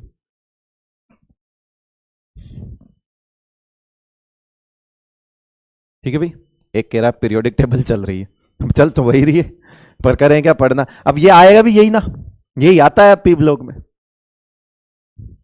चलिए नेक्स्ट, साइज हो गया। साइज के बारे में अभी सुन लो बहुत, अब अपन चलेंगे एनसीईआरटी पे, साइज के बारे में ग्रुप वाइज बात करेंगे। अभी सुन लो साइज के बारे में क्या क्या बातें करेगा वो सुन लो। वो बोलेगा एक तो इसकी बात करेगा, इसके ग्रुप में इसकी बात जरूर करेगा, करने वाली बात है, करेगा इसे। फिर वो यहां पे भी बात करेगा, ये जो पीरियड है ना, ये 6th पीरियड है, यहां पे भी वो बात करेगा कि इनके अंदर डिफरेंसेस कम होते हैं। वो यहां पे भी बात करेगा कि यहां से यहां आते हो तो स्लाइटली ही इंक्रीज होता है, स्लाइटली इंक्रीज। तो स्लाइटली इंक्रीज का कारण, अभी वो इंक्रीज तो रहेगा, ऑर्डर नहीं बदला, बट द स्लाइटली इंक्रीज का कारण क्या होगा, कौन बताएगा? यहां से जब यहां आओगे तो स्लाइटली, जैसे ये जो होता है ना, ये आपका 49 होता है बेटा, और ये आपका क्या होता है यहां पे 81, ये जैसे, तो 49 से 81 के बीच में 58 टू 71 आ चुका है, इनर्ट वो जो लेंथेनॉइड्स हैं वो आ चुके हैं। तो कहीं ना कहीं यहां से जब यहां आते हो तो एफ के इलेक्ट्रॉन्स पहली बार यहां आते हैं, वो एफ के इलेक्ट्रॉन्स आने की वजह से जेड इफेक्टिव बढ़ता है। अब साइज के अंदर घटता तो है वो, मतलब होना चाहिए था इतना डिफरेंस, लेकिन घटते घटते घटते घटते घटते ये छोटा होकर यहां रह जाता है। अभी भी ये है तो बड़ा, लेकिन इसे इतना बड़ा होना चाहिए था, ये बेचारा यहां तक आ गया। तो सोचो, जो इतना डिफरेंस होना चाहिए था, उस डिफरेंस को इन्होंने इतना सा ला के रख दिया। मगर हमारे लिए तो जो बड़ा है उसके लिए बड़ा ही लगाएंगे, लेकिन ये पहले बहुत बड़ा होना चाहिए था। तो यहां पे आपको पता चलेगा कि किसी न किसी ग्रुप में उन्होंने ऐसी ऐसी बातें लिखी मिलेगी तुमको कि भाई यहां से जब यहां आते हैं तो स्लाइटली डिफरेंस आता है। वो स्लाइटली डिफरेंस आने का कारण वही है, फिर से again due to involvement of f electrons. Yes yes yes yes, good. मगर जहां वैल्यू चेंज हो जाएगी हम कर देंगे। मैं कह रहा हूं ये पहले 100 था और 500 था, फिर ये 500 से घटते घटते घटते घटते साइज कम हो गई, लेकिन ये आके 200 पे अटक गया। अब 100 अभी भी छोटा है और 200 अभी भी बड़ा ही है, लेकिन पहले 100 और 500 होना चाहिए था, अभी 100 और 200 है। तो इसलिए हमारा ऑर्डर चेंज नहीं होगा, but the difference will be lesser, है ना, डिफरेंस क्या हो जाएगा, कम हो जाएगा। क्लियर है बेटा? नाइस। आगे चले तो साइज के बारे में सबसे पहले ग्रुप 13 क्या कहता है? On moving down the group, ये एनसीईआरटी आ गई अपनी साथ के साथ। On moving down the group, on moving down the group, each successive member of one extra shell of electrons is added and therefore atomic radius is expected to increase। कह रहे हैं कि नीचे आओगे तो एक्स्ट्रा शेल ऐड ही हो गई। बोले सेकंड पीरियड में 2 नंबर शेल, थर्ड पीरियड में 3 नंबर शेल, यहां 2 शेल, यहां 3 शेल, यहां 4 में 4 शेल, यहां 5 में 5 शेल, ऐसे। तो बोले कि फिर तो न्यूक्लियस से यहां तक की डिस्टेंस बढ़नी है, तो टॉप टू बॉटम आने पर साइज तो बढ़ेगी सही। वो कह रहा है एक्स्ट्रा शेल ऐड हो जाएगी भाई, 2s, फिर 3s, 4s, 5s, 6s, ऐसे करके। ठीक है। हाउएवर यहां पे आ गया बेटा, वो आ गया angle of deviation. A deviation can be seen, atomic radius of gallium is less than that of aluminium. मैंने कहा ना इसकी बात करेगा। This can be understood from the variation in the inner core of electronic configuration. Inner core का configuration gallium में अलग है। The presence of additional 10 electrons offers only poor shielding. Unit 2 periodic table है, पढ़ ली तुमने। For the outer electrons from the increased nuclear charge in gallium. Simple है, transition contraction की बात कर रहा है। Consequently the atomic radius of gallium 135 picometre रह जाती है, is less than that of 143 picometre. ठीक है, एल्यूमिनियम से छोटी हो जाती है। चलो आगे बढ़ते हैं। नवीन कुमार कह रहा है कि डी एंड एफ ब्लॉक की एनसीईआरटी रीडिंग करवाओ। नहीं करवाई मैंने। नवीन तू नया है क्या इस बैच में? और कैसे एनसीईआरटी पढ़ाऊं भाई डी एंड एफ ब्लॉक की? तू जाके पढ़ तो सही। मेरे ही भरोसे बैठेगा क्या पूरा? कोई तुम्हें अंगुली पकड़ा रहा है तो तुम पूरा हाथ पकड़ने पे आ रहे हो? कोई तुम्हें कंधे पे बिठा रहा है तो तुम कान पकड़ के सिर पे बैठना चाह रहे हो? नहीं पढ़ाई मैंने एनसीईआरटी। अगर 20 से 30% छोड़ दी, नहीं पढ़ सकता क्या तू? जब मैंने बोला कि पढ़ लेना खुद से, तुम तो इसमें भी विश्वास नहीं रखते कि आधे तुम आओ आधे हम आएंगे। क्या प्यार करेगा तू किसी से? अब तो पूरा ही तुझे ही जाना पड़ेगा। वैसे जमाना चला गया आधे आधे का भी, तो अब तो पूरा ही जाएगा। सारा कानून भी उनके फेवर में। अब तो जा, अब तो तुझे जाना ही पड़ेगा जहां है। बुलाती है मगर चुपचाप जाने का, वरना केस लगा देगी। चले आजा, ठीक है ना? तो तू नया है क्या? सारा काम मतलब हद हो गई। कुछ काम तू भी कर ले भाई, आदत डाल ले, सारा तुझे ही करना है। हद हो गई यार। ऑलमोस्ट 70%, आई थिंक मैंने को 70% एनसीईआरटी रीड मैंने करवा दी थी। 30% में एफ ब्लॉक था एक, तो और KMnO4 और K2Cr2O7 बच रहे थे। अब जाके पढ़ो तो सही यार, कुछ छोड़ा हो तो बताओ, गाली दो वहीं के वहीं मन में, नहीं मना करूंगा बस।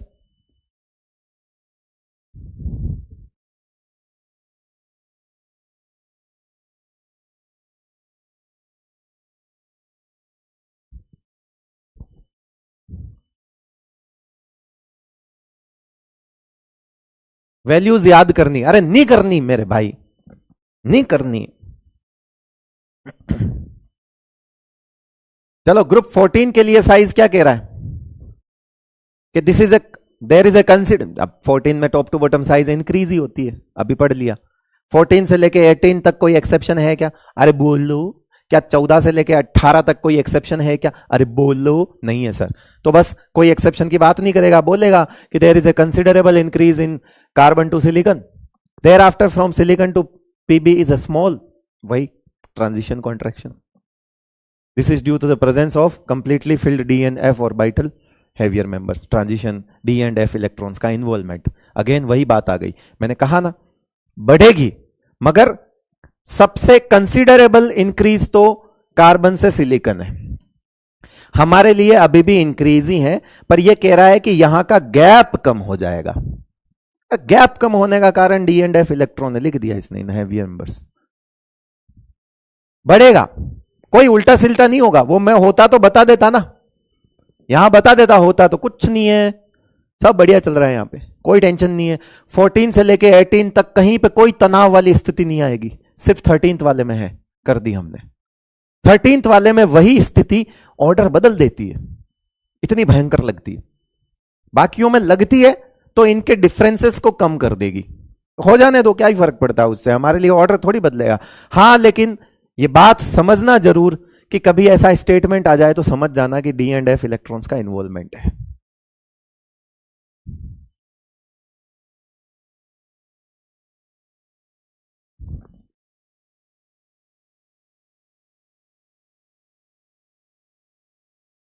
नेक्स्ट 15 के लिए क्या कह रहा है? कोवेलेंट एंड आयनिक कोई सा भी देख लो इन अ पर्टिकुलर स्टेट, यानी कि अगर आप नाइट्रोजन का +3 देख रहे हो तो फिर फॉस्फोरस का भी +3 ही देखना है, ऐसे करके।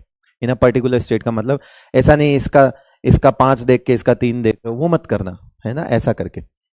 In size down the group, ठीक है, इंक्रीज होगा। There is a considerable increase in covalent radius from nitrogen to phosphorus, again वही बात कि नाइट्रोजन से फॉस्फोरस आते हैं तो कंसिडरेबल इंक्रीज होता है। However from arsenic to bismuth only small increase in covalent radius observe, this is due to the presence of completely filled f and d orbitals. फिर से वही बात कर दी इसने। आओ फिर, तो अब तो तुम्हें लाइन ही याद होगी, ठीक है, ले फिर से वैसा ही है।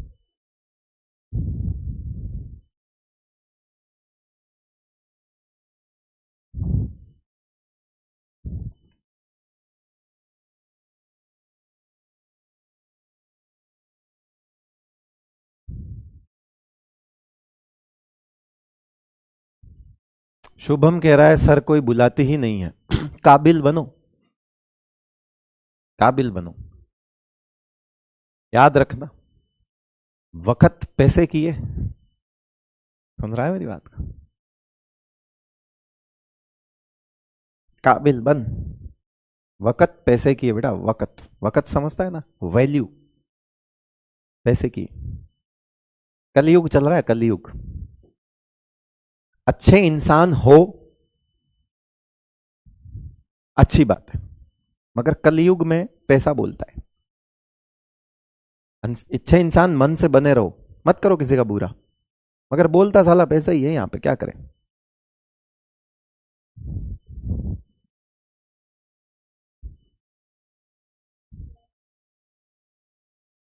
समझ रहा है ना मेरी बात को?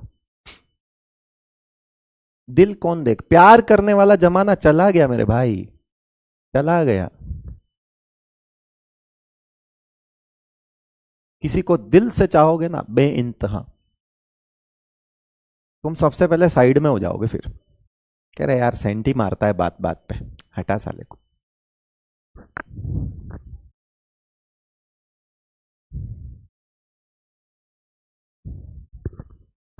चलो आ जाओ। Due to increase in the number of shells,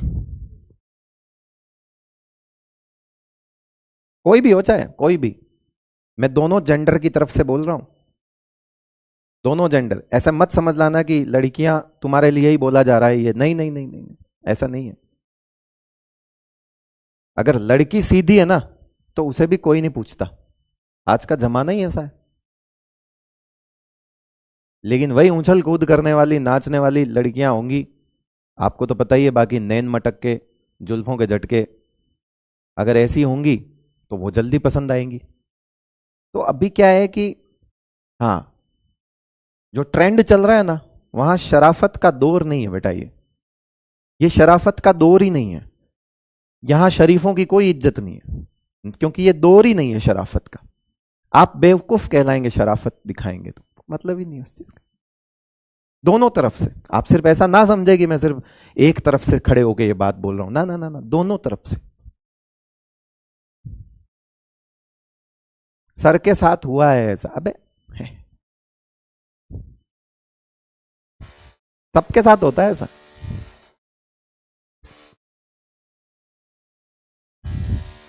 drill चल गई, ड्रिल इस बात पे।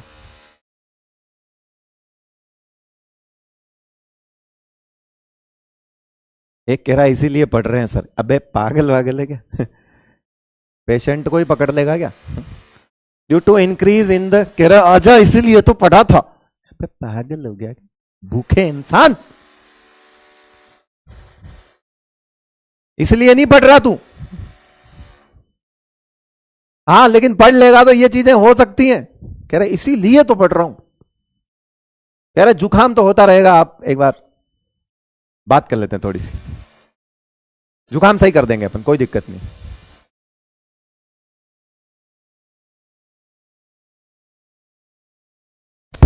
पहले मुझे प्यार का बुखार चढ़ा है, उसे उतारिए।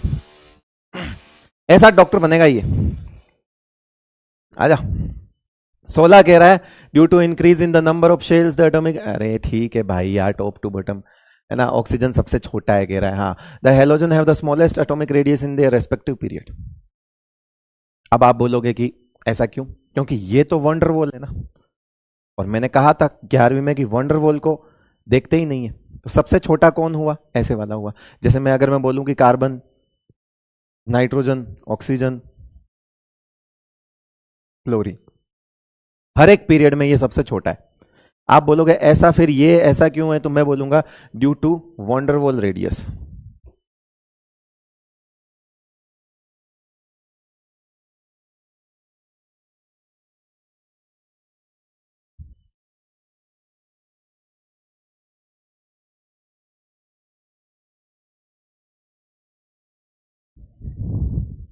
कह रहे मम्मी ने ये सब सुन लिया सर, एक कह रहा है ये कह रही है, पता नहीं तो क्या हो गया, सुन लिया तो।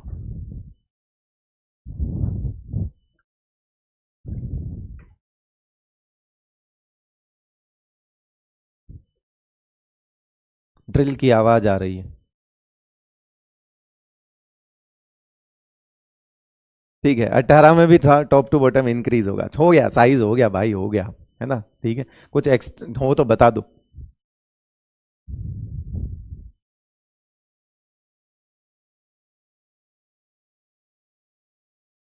कुछ भी नहीं है, सब कुछ कर दिया। बताओ कोई चीज ऐसी है जो समझ में नहीं आ रही हो तो। अब भी खड़ा हूं मैं, जान दे देंगे साहब, क्या बात करते हो?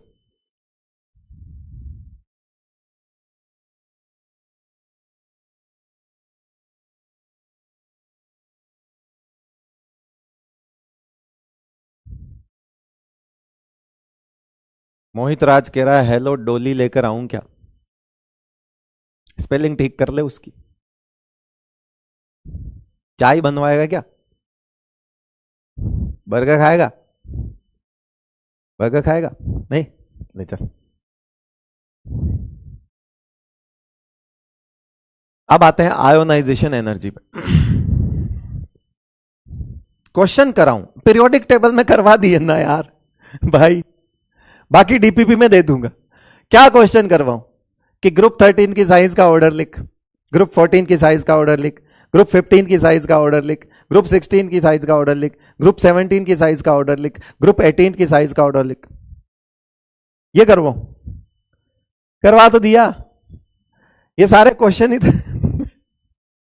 फिर क्वेश्चन करवाओ, ये रहे सारे क्वेश्चन, ये रहे हो, ये सवाल ही तो है भाई, क्या करेगा, सवाल ही तो है ये, और क्या सवाल लिखेगा, कैलकुलेशन करवाएगा क्या तेरे से कि पिकोमीटर, अगर इसकी वैल्यू इतनी पिकोमीटर है और इसकी पिकोमीटर है तो बताओ इसकी कितनी पिकोमीटर होगी, नहीं, ऐसा भी नहीं।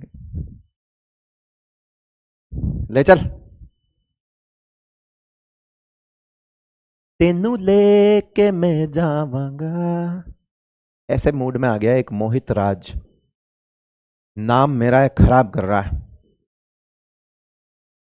ले आजा। आयोनाइजेशन एनर्जी, मोना डार्लिंग,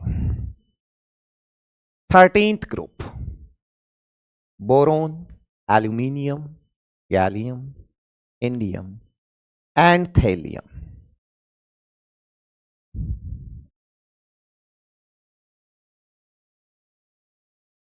ठीक है, अच्छा मैं ये सब क्यों लिख रहा हूं, रुको, अपने पास तो व्यवस्था है, ए रुक जा रे, मैं आज ये माल बहुत लेके आया हूं, रुक जा, तुम बार बार लिखना, मैं तो माल लेके आ गया एक ही बार में। ये रहा, अब हम कौन सा पढ़ रहे हैं, ionization energy.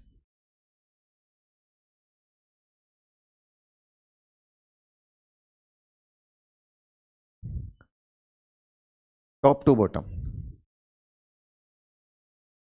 Size increase, ionization energy decreases, but जो हाईलाइटेड पॉइंट है वही लिख देता हूं, आ जाओ। एल्यूमिनियम और गैलियम में गैलियम ज्यादा होगा, इंडियम और थेलियम में थेलियम ज्यादा होगा, टिन और लेड में लेड ज्यादा होगा। ठीक है, इनका रीजन है दोनों का लेंथेनॉइड कॉन्ट्रैक्शन, इसका रीजन है ट्रांजिशन कॉन्ट्रैक्शन। आयो फिर फटाफट लो, यहां से यहां नहीं बढ़ेगा, मैंने कहा ये इंक्रीज होगा, उल्टा चलेगा, फिर वापस से डिक्रीज होगा, मैंने कहा यहां पे फिर से इंक्रीज होगा,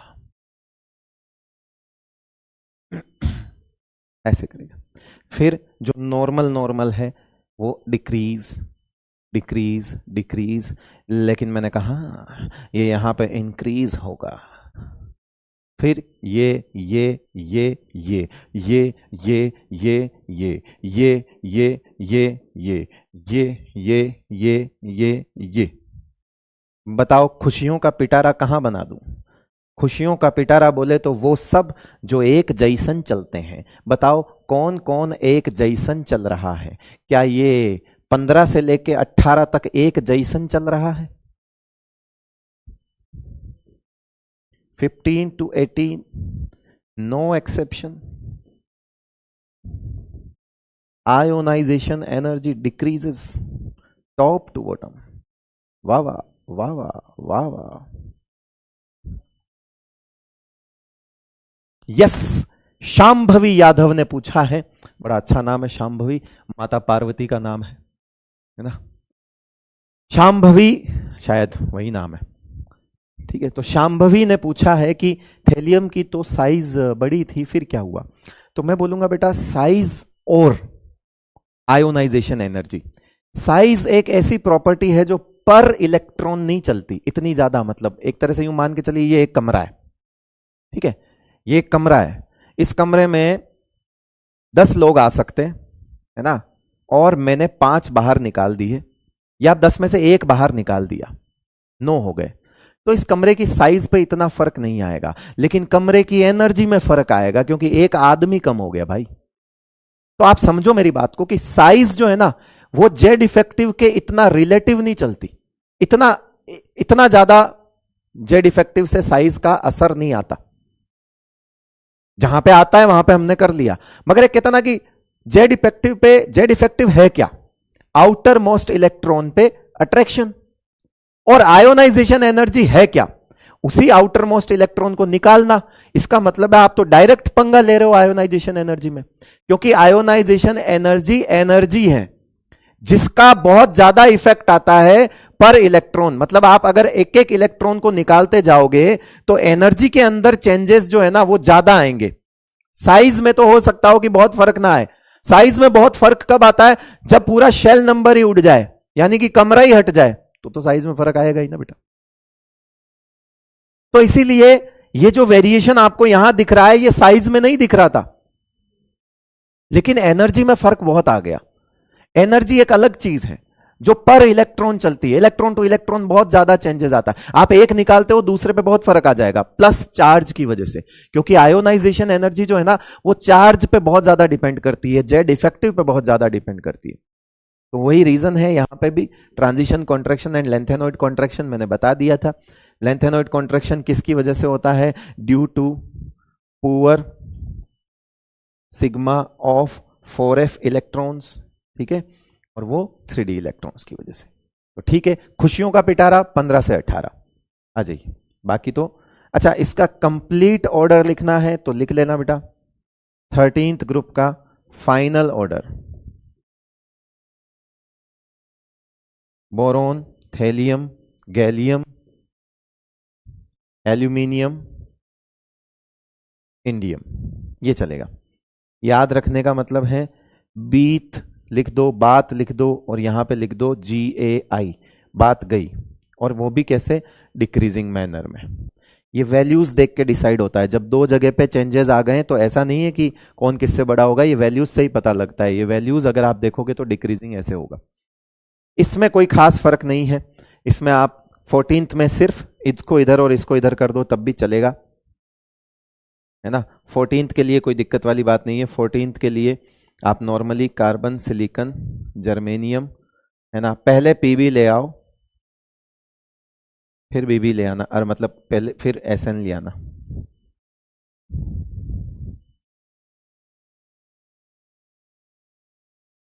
रोहन कह रहा है कि सर तो आज मूड में है। अफसोस की बात है कि ये बात रोहन समझ पा रहा है।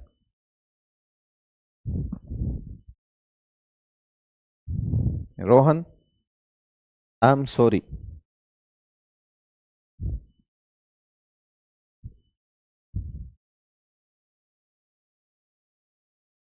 सर खजाना से करने में कोई दिक्कत नहीं, मुझे तो कोई दिक्कत नहीं है, लेकिन थोड़ा ध्यान से खजाना है वो, कोई और ना चुरा ले।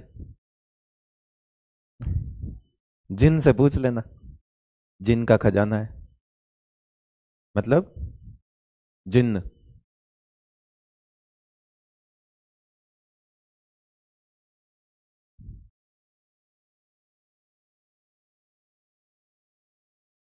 हाँ, जिन से पूछ लेना, जिन से। ले group 13th, the ionization enthalpy value as expected from the general trend do not decreases smoothly down the group। अब नेगेटिव बात कर दिया इसने। सबसे पहले कह रहा है कि जैसे जैसे हम टॉप टू बॉटम हम कहते हैं ना कि डिक्रीज होगी आयोनाइजेशन एनर्जी, वैसे ग्रुप 13 में कुछ भी नहीं होता। कह रहा है अच्छा क्यों, the decrease from boron to aluminium is associated with increase in size. कह रहा बोरोन से एल्यूमिनियम कम हो जाता है, हम पता है हमें। द ऑब्जर्व्ड डिसकंटिन्यूटी, कह रहा कि एक डिसकंटिन्यूटी दिखती है हमें in the ionization enthalpy values between aluminium and gallium and between indium and thallium. दो जगह पे चेंज बताया था मैंने, है ना। Are due to initially of are due to sorry inability of d and F electrons. Inability क्यों बोला इन्हें, किस चीज के लिए ये एबल नहीं है, कौन बताएगा। क्या एबिलिटी नहीं है इनके पास, अच्छी शील्डिंग करने की एबिलिटी नहीं है, अच्छी दीवार नहीं बनाते हैं ये, अच्छी शील्डिंग नहीं करते, which have low screening effect, screening में एबल नहीं है, unable to screen perfectly, imperfect shielding बोलते हैं। To compensate the increase in nuclear charge, कि जो जो न्यूक्लियर चार्ज बढ़ रहा है उसके बदले में ये बेचारे अपनी शील्डिंग को पुअर रखते हैं, और इसके एवज में न्यूक्लियर चार्ज ज्यादा बढ़ जाता है, क्योंकि बराबरी चलेगा मामला तो फिर तो बढ़िया चीज है। लेकिन एक कमजोर पड़ जाएगा, जो कि शील्डिंग है वो कमजोर पड़ गया, तो न्यूक्लियस ज्यादा पावरफुल हो जाएगा, इस वजह से न्यूक्लियर चार्ज बढ़ेगा और जेड इफेक्टिव जो है वो इंक्रीज हो जाएगा, और आयोनाइजेशन एनर्जी जो है वो इंक्रीज हो जाएगी। The order of ionization enthalpy as expected, वो तो खैर छोड़ो, ये इसमें तो ऐसा लिखा हुआ IE1 से ज्यादा IE2 से IE3 होता। और कह रहा है पहले 3 एंथैल्पी जो इन तीनों को जोड़ दोगे तो उनका जो सम है, टोटल है, वो बहुत ज्यादा होता है। और इसकी चीजें हम आगे देखेंगे। जैसे एक वर्ड आएगा कि boron can only form covalent compound. Boron जो है वो +3 में इतना छोटा हो जाएगा कि वो सिर्फ कोवेलेंट कंपाउंड बनाता है। ये उसकी तीनों आयोनाइजेशन एंथैल्पी के टोटल सम की वजह से है। प्लस बोरोन +3 फ्रीली नहीं मिलेगा तुमको। बोरोन +3 में फ्री आयन नहीं मिलेगा, कंपाउंड मिल जाएंगे BF3, ये ऑक्सीडेशन स्टेट है। और एक होता है कि मैं बोलूं कि बोरोन +3 और 3F- आयनिक बॉन्ड बना लेंगे, तो ऐसा कभी नहीं होगा। तो ये क्यों हुआ? क्योंकि बोरोन का +3 में फ्रीली एग्जिस्ट करना इम्पॉसिबल है, क्योंकि पहली, दूसरी, तीसरी आयोनाइजेशन एंथैल्पी का सम बहुत ज्यादा होता है इस ग्रुप में। आगे आएंगी ये बात, कहां आएगी? केमिकल रिएक्टिविटी में आएगी। अभी हटा दो, अभी तो खाली नॉर्मली ऐसे समझो कि पहला, दूसरा, तीसरा इंक्रीज होता है। ठीक है। Why sir why not group 16? अच्छा ओके, आई थिंक एक बच्चा कहना चाह रहा है कि आपने ये लेंथेनॉइड कॉन्ट्रैक्शन यहां बताया बट यहां क्यों नहीं है। तो मैं बोलूंगा कि बेटा इधर जब आ रहे हो ना, तो जैसे लाइक ये P1 है, ये P2 है, तो ये P3 भी तो हो गया। तो P के इलेक्ट्रॉन्स भी तो बढ़ रहे हैं ना, उनकी शील्डिंग अच्छी होती है। जब इनकी शील्डिंग अच्छी होगी तो खराब शील्डिंग वाला जो इफेक्ट है उसको दबाएगा। ये P के इलेक्ट्रॉन्स इंक्रीज हो रहे हैं, यहां P4 हो गया, यहां P5 हो गया, तो ऐसे इधर आ रहे हो। जैसे P1 है, P के सिर्फ 2 ही इलेक्ट्रॉन है, P के 2 ही इलेक्ट्रॉन इतनी अच्छी शील्डिंग नहीं कर पा रहे। फिर P के 3 हुए तो कंसिडरेबल अमाउंट में शील्डिंग अच्छी हो गई होगी, तो वो इफेक्ट घट गया होगा यहां पे लेंथेनॉइड का, फिर यहां भी घट गया होगा। तो वापस ये भी तो सोचो कि माना कि D और F के इलेक्ट्रॉन नालायक हैं, मगर इधर जब आ रहे हो तो बाहर तो अब अच्छे इलेक्ट्रॉन भरना शुरू हो चुके हैं ना, और भी, तो यहां आते आते उनका इफेक्ट घट जाता है। OM शिट, अरे यार तेरे चक्कर में सारा यार काम खराब हो गया यार।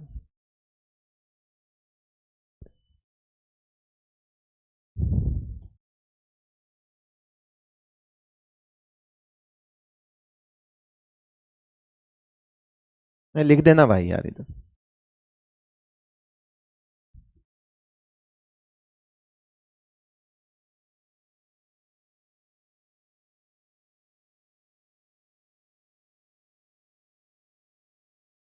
ये इसमें कुछ होता है ऐसा कि जो PDF होती है ना, उस पे जो क्लियर वो सब चला जाता है, वो नहीं आता, कभी नहीं आता।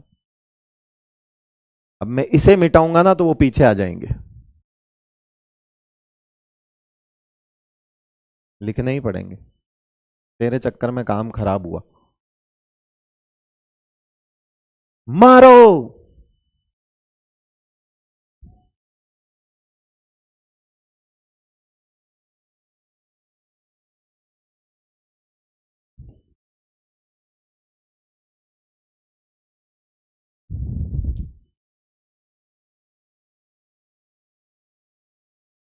एक कब से लिखे जा रहा है ये चैप्टर बोर्ड में नहीं है, ये चैप्टर बोर्ड में नहीं है। अरे तो बोर्ड ही दे ले तू, है ना? इस बोर्ड में है ना, इसका मतलब नीट में है। ये बोर्ड दिख रहा है तेरे को? अगर यहां जो चीज है ना तो वो नीट में है, तभी वो इस बोर्ड में है। तेरे वाले बोर्ड में नहीं है तो मैं क्या करूं? 14 के बारे में, the first ionization enthalpy is higher than the corresponding members of group 13। अब ये ग्रुप 13 कौन सा होता है? तो NP1 होता है। 14 कौन सा होता है? तो NP2 होता है। ठीक है, तो NP1 और NP2 में ये ज्यादा ही होगा। ठीक है, यही होगा। सेकंड, ये आयोनाइजेशन एनर्जी 1 है। सेकंड में ऐसा क्या होगा? इसने तो हालांकि यूं चिमटी काट के छोड़ दिया। सेकंड में क्या होगा? इसने पूरी बात नहीं बोली। एक होता है ना कि आदत खराब है इसकी, इसकी आदत खराब है। फर्स्ट के बारे में बोल के आगे चला गया। मैं कह रहा हूं सेकंड में क्या होगा? सेकंड में अगर मुझे आयोनाइजेशन एनर्जी 2 लिखनी है तो ये देखो, ये NS2 NP1 और ये NS2 NP2, यही होता है। सेकंड मुझे लिखनी है तो एक कम कर दूंगा तो ये NS2 बन जाएगा, और ये कम कर दूंगा तो NP1 बन जाएगा। अब बताओ किसकी ज्यादा होती है? पेनेट्रेशन से। 11th क्लास में पढ़ा दिया था बेटा, प्लीज मत पूछना पेनेट्रेशन क्या होता है। पेनेट्रेशन पावर S की, P की, D की, F की ऐसे ही होती है, शील्डिंग जैसे की। अब उसने क्या किया आप सोचो खुद, उसने गेम खेला, गेम। फर्स्ट आयोनाइजेशन वर्ड बोल के बच्चों के दिमाग में डाउट डाल के चला गया कि अच्छा फिर सेकंड का बताओ, तो मैंने बता दिया। उसने तो खाली वो चिमटी काट के भाग गया वो वहां पे। वह जब बात करके गया तो सेकंड की करना, जब फिर वहां तो फर्स्ट मत लिखता, बच्चों को डरा के क्यों गया? ये रहा सेकंड। कि IE2 की बात उसने करना चाहिए पर शायद चाय पीने चला गया होगा।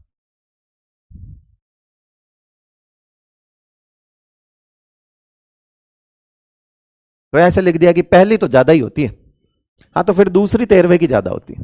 और ये हम पीरियोडिक टेबल में कर चुके हैं। ये लेफ्ट टू राइट का वेरिएशन है। The influence of inner core electrons visible here also. In general, the ionization enthalpy decreases down the group. There is a small decrease in from silicon to germanium to SN, मतलब वो transition contraction की वजह से decrease कम होता है, वो ये कह रहा है, ठीक है।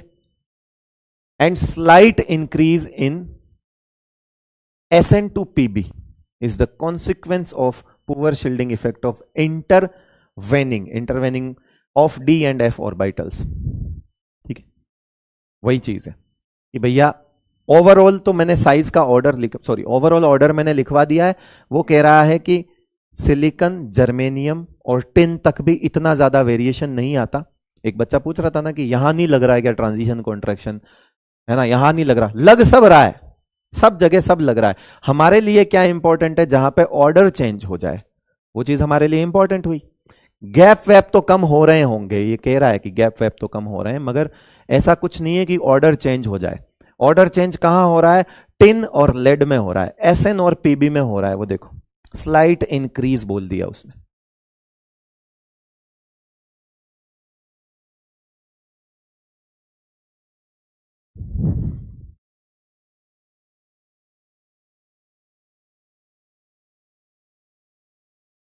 चले आगे भाई, ये तो हो गए 14। 15 की भी बात करें, 15 की भी। Ionization enthalpy decreases down the group due to gradual increase. मैंने कहा 15 में कोई नहीं है, कोई दिक्कत ही नहीं है। Because of the extra stable half-filled p orbitals, electronic configuration and smaller size, the ionization enthalpy of the group 15, ये 14th ग्रुप वाला है, ये NP2 होता है, और ये 15th ग्रुप वाला है, ये NP3 होता है। तो इसकी ज्यादा होगी stability, half filled.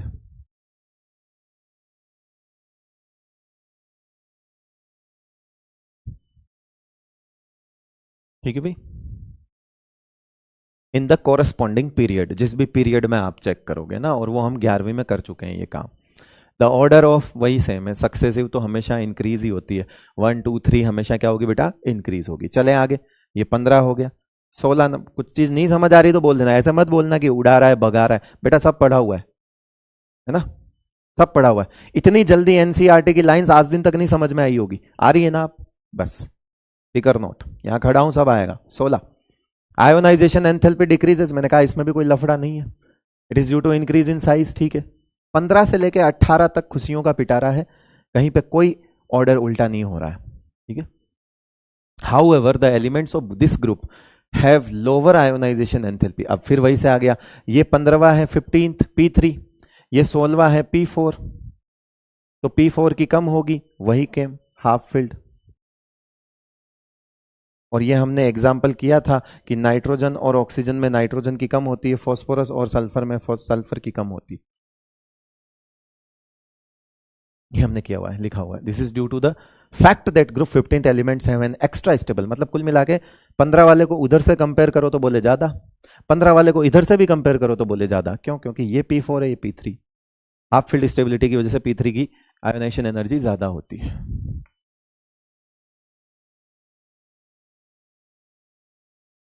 Kirti Chaudhary कह रही है कि पीरियोडिक टेबल का रिवीजन क्यों करा रहे हो सर, और 3 बार रोने की स्माइली। दिलजीत पाजी के शो में गई थी क्या? इतना क्यों रोती है पगली? 17, they have a little tendency, obviously ये तो माइनस बनने वाले लोग हैं, है ना, ये क्या है, माइनस बनने वाले लोग हैं। ये तो जीनोन है, ये मतलब ये एक्स है, ये तो इलेक्ट्रॉन खा के एक्स माइनस बनने जाते हैं, नॉन मेटल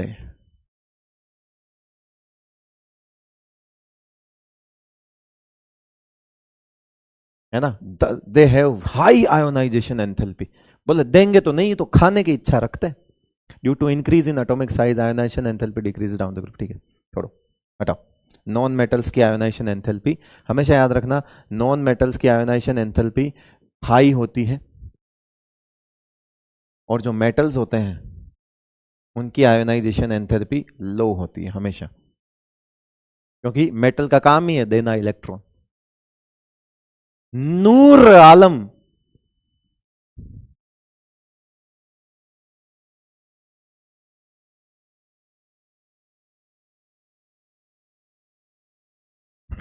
नूर आलम कह रहा है कि नूर आलम कह रही हैं कि कितने लेक्चर लगेंगे हिसाब, ये रिपोर्ट देती आगे पीडब्ल्यू में, ऊपर मैनेजमेंट में, पी ब्लॉक मोहित सर, बैच लक्ष्य नीट 2025, लेक्चर गिवन इतना, लेक्चर टेकन इतना, एक्स्ट्रा लेक्चर इतने,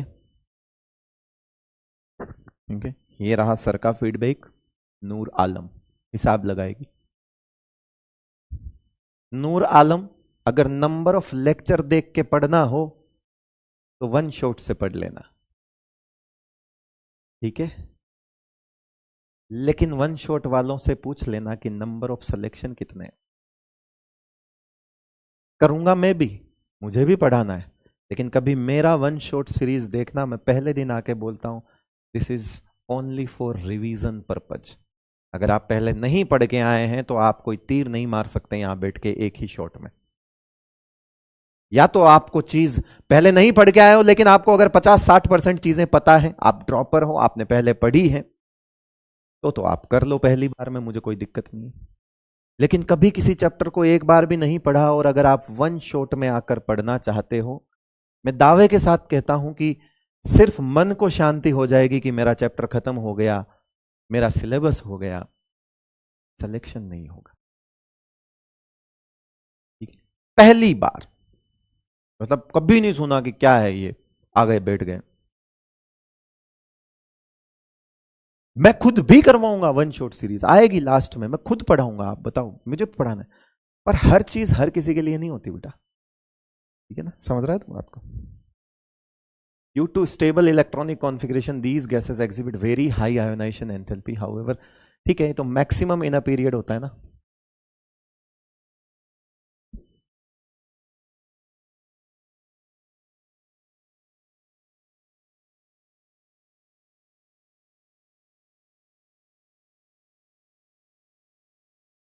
माइंड को शांति मिलती है।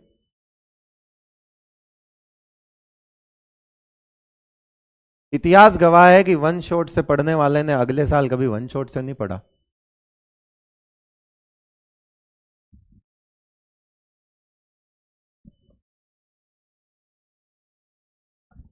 बड़ी बात बोल दी, कोई बात नहीं। इलेक्ट्रोनेगेटिविटी की बात कर लेते हैं, इलेक्ट्रोनेगेटिविटी की बात करते हैं। कुछ वैल्यूज जो हैं, हमें ज्यादातर वैल्यूज हमें ध्यान रखनी है ना। इसके अंदर इंपॉर्टेंट वैल्यूज ही लिखेंगे हम, हमें पता है कि top to bottom generally decreases.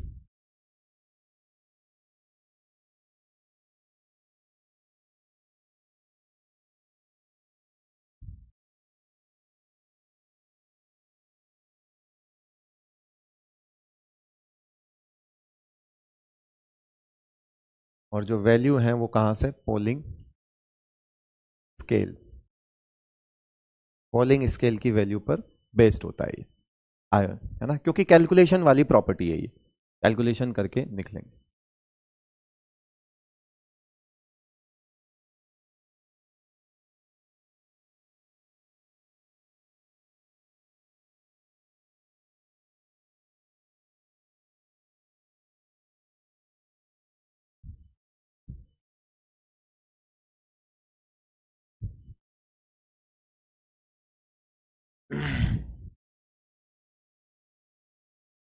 मिलावट का दौर है बेटा। कोई कुछ कहता है हमेशा, उसे पूरा मत मान लेना। पूरा तो तुम दूध भी नहीं पी रहे हो, पानी आ रहा है उसमें भी। मिलावट का दौर है। तो याद रखिए कि मिलावट सिर्फ सामानों में नहीं है, बातों में भी है। इसलिए कभी कुछ कह रहा हो तो किसी में भी, किसी पर भी पूरी तरह से भरोसा मत करना। मिलावट का दौर है, उसको भी कोशिश करना कि क्या मिलाया है इसने। मसाला वो भी लगाएगा। जब तुम ये कर लोगे ना कि क्या मिलाया है इसने एक्स्ट्रा, समझ जाओ हो गया काम तुम्हारा, फिर दिक्कत नहीं है। बाकी तुम खैर समझदार हो ही सही। मिलावट सिर्फ सामान में नहीं, शब्दों में भी है। अब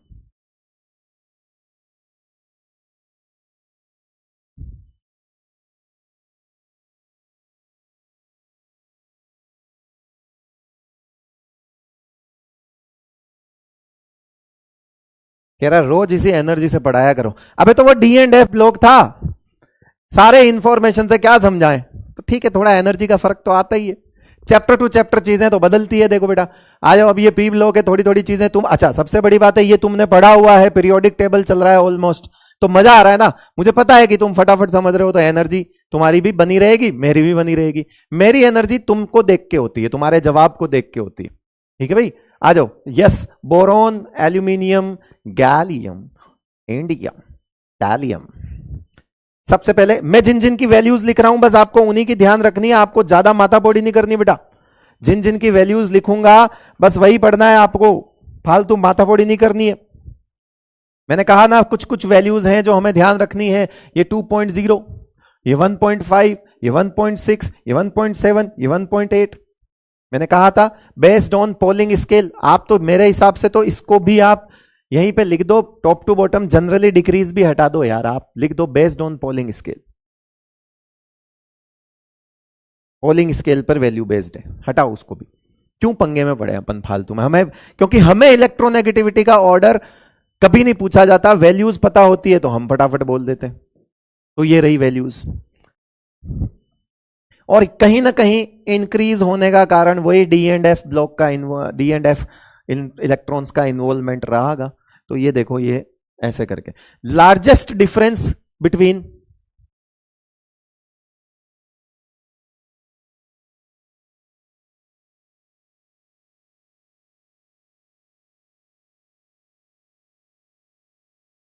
जो पहले दो हैं, लगता नहीं है कि शुरुआत के दो में ही सबसे बड़ा गैप होगा, लेकिन है 2 और 1.5 है, बाकी तो इंक्रीज हो रहा है ना। लार्जेस्ट तो यही हो गया। फिर कार्बन की तो सबको पता ही होती है।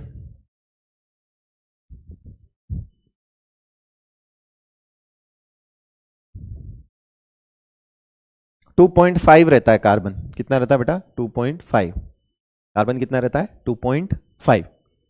ठीक है, उसके बाद ये चलता है 1.8, 1.8, लगातार चलेगा ये 1.8, 1.8। फिर ये जाके कहीं आपका 1.9 होता है, ये भी 1.8 होता है। तो 3 लगातार 1.8 चलती वैल्यूज हैं। देखो, अगर याद करनी है तो कर लेना, अदरवाइज मैं लास्ट में स्टार मार्क कर दूंगा, उनकी तो याद होनी चाहिए। एक तो ये ग्रुप, इसके ग्रुप का सवाल जरूर मैंने देखा हुआ है। तो एक तो इसका ऑर्डर, फाइनल ऑर्डर ज्यादा इंपॉर्टेंट है, ये इंपॉर्टेंट है।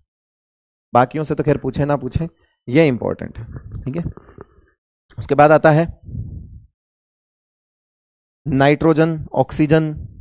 ठीक है, अच्छा, ऑक्सीजन फैमिली और हेलोजन फैमिली की खास बात यह है कि वो लगातार डिक्रीज है, तो हमें टेंशन लेने वाली बात नहीं है ऑक्सीजन और हेलोजन में। नाइट्रोजन में क्या होता है? नाइट्रोजन में डिक्रीज होती है। ठीक है, वो भी लगभग डिक्रीज है, नाइट्रोजन वाली भी। तो उसमें भी कोई वैल्यूज याद करने वाली बात नहीं है।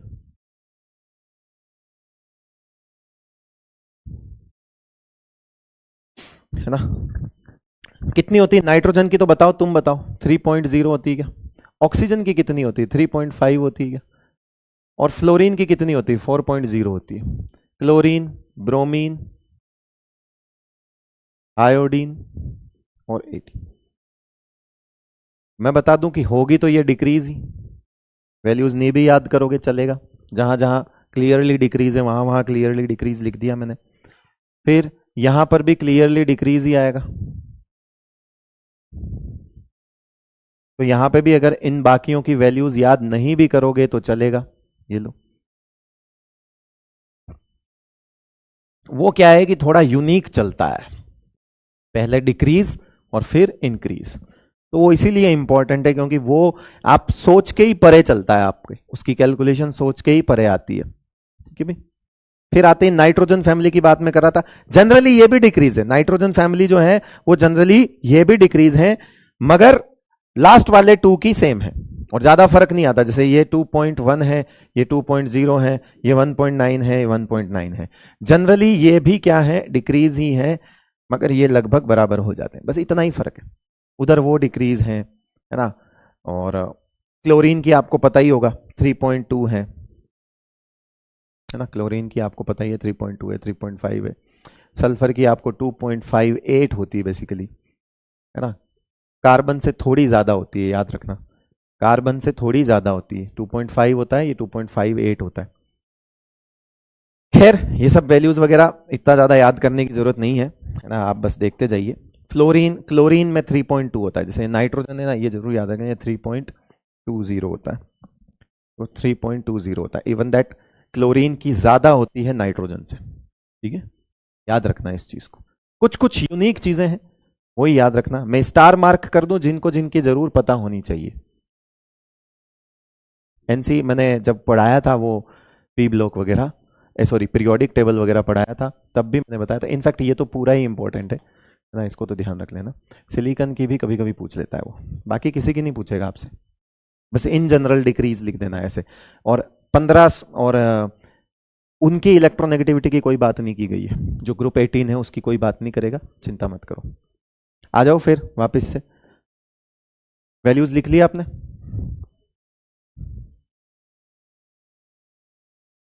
बिना वैल्यूज के काम चल जाएगा कह सकते हैं, मगर 13th ग्रुप में नहीं चलेगा, वो थोड़ा सा ध्यान रख लेना, है ना। बिना वैल्यूज के काम चल जाएगा, 13th वाले में नहीं चलेगा। इन तीनों में चल जाएगा, 15, 16, 17 में चल जाएगा। 13th और 14th में थोड़ा सा गपला है, देख लेना, है ना। हाँ ईएन है बेटा, electronegativity, EN based on Pauling scale. ठीक है, नोट कर लिया। अब हम कुछ एनसीईआरटी ने क्या लिखा है वो देख लेते हैं। Down the group electronegativity first decrease from boron to aluminium 2.0 and 1.5 and then increases marginally, धीरे धीरे बढ़ता है, एक एक point, 1.5, 1.6, 1.7, 1.8। This is because of the discrepancies in atomic size of the elements, कि जो वो साइज के अंदर वेरिएशन था ना, डी एंड एफ, डी और एफ की वजह से जो डिस्क्रिपेंसीज आई थी 13th ग्रुप में। 13th ग्रुप आप देखो साइज में बढ़िया नहीं चला, साइज में भी सबसे अलग 13th ग्रुप में साइज में लोचा था। 13th ग्रुप की आयोनाइजेशन एनर्जी में लोचा है। तो इसके अंदर क्या होता है कि सबसे पहली बार डी और एफ के इलेक्ट्रॉन्स इन्वेंट होते हैं, सॉरी इंट्रोड्यूस होते हैं, इस वजह से इसमें थोड़ी ज्यादा दिक्कत आती है। Group 14, due to small size the elements of this group are slightly more electronegative than group 13। भाई लेफ्ट टू राइट तो इलेक्ट्रोनेगेटिविटी बढ़ती है, आप चेक कर लो, ये देखो 2, 5, 3, 3, 5, 4, 1, 5, 1, 8, 2.1, 2.58, 3.20। तो लेफ्ट टू राइट तो इंक्रीज ही हो रही है ना, तो लेफ्ट टू राइट तो ये कह ही रहा है कि स्मॉल साइज होने से इलेक्ट्रोनेगेटिविटी थोड़ी बढ़ती है ना। The electronegativity values for the elements from silicon to Pb are almost same. Silicon to Pb, silicon 1.8, लगभग सेम, लगभग सेम, लगभग सेम ही है, ये कोई बहुत ज्यादा डिफरेंस नहीं है, लगभग सेम ही है ये, है ना। ये जरूर डिक्रीज हुआ है।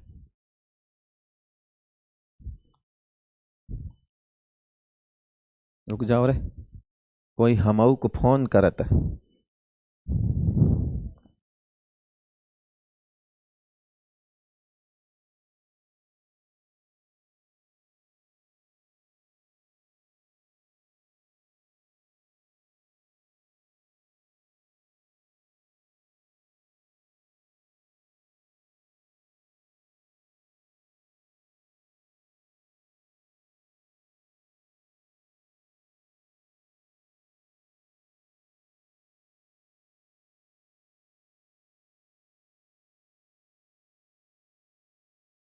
यस, चलिए हो आगे बढ़े 15 नंबर पे। The electronegativity values in general decreases down the group. मैंने कहा 15 से जनरली डिक्रीज हो जाती है। However amongst the heavier elements the difference is not that much pronounced. मतलब वही कह रहा है कि वैसे तो डिक्रीज होती है, बट जो हायर वाले हैं ना उसमें इतना ज्यादा डिफरेंस नहीं है। लाइक यहाँ पे 2.0 है तो 1.9 1.9, तो हेवियर मेंबर में इतना ज्यादा डिफरेंस नहीं है। ये 15 के लिए लिखा है उसने, ठीक है, हम भी पता है हमें भी। चलो आगे चलो। Next to fluorine, oxygen has the highest electronegativity. Fluorine की 4.0 होती है, उसके बाद सबसे ज्यादा ऑक्सीजन की होती है ना। Within the group electronegativity decrease with in increase in atomic number, है ना। This implies that the metallic character increase from the oxygen to polonium, है ना। Top to bottom metallic character बढ़ता है। They have very high electronegativity.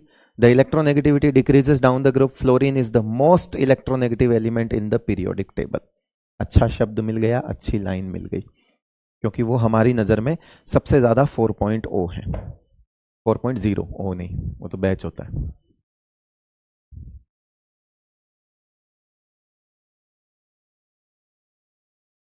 समझ आ गई भाई। NCR एक भी लाइन नहीं छोड़ी है, एनसीईआरटी चल रही है आपकी।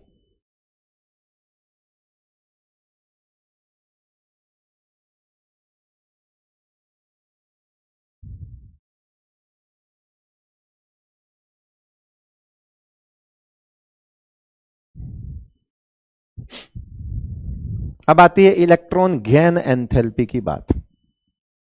तो बेटा फॉर ओनली फॉर 3 फैमिलीज के लिए लिखा जाता है, ज्यादातर वही है इंपॉर्टेंट, ओनली फॉर। एनसीईआरटी ने भी इन्हीं के लिए लिखा हुआ है, ग्रुप 16th एंड 17th। सबसे ज्यादा इंपॉर्टेंट चीज है। आपको याद होगा कि यहां पे ऑक्सीजन से ज्यादा सल्फर होता है और फ्लोरीन से ज्यादा क्लोरीन होता है ना। तो यहां पे जो है due to small size of 2p orbital upcoming electron face more repulsion.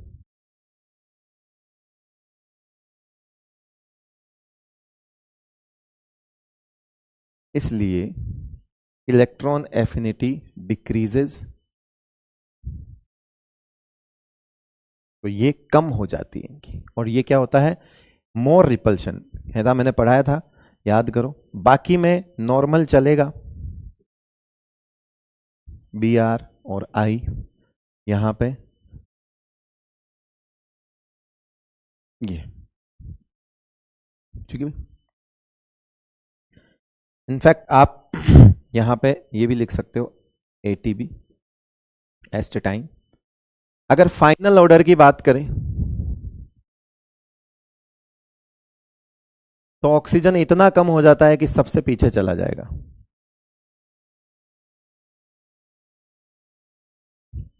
और अगर इसकी बात करें तो इसमें फ्लोरीन इतना कम नहीं होता, वो दूसरे नंबर पे ही आता है, वैल्यू बेस्ड है।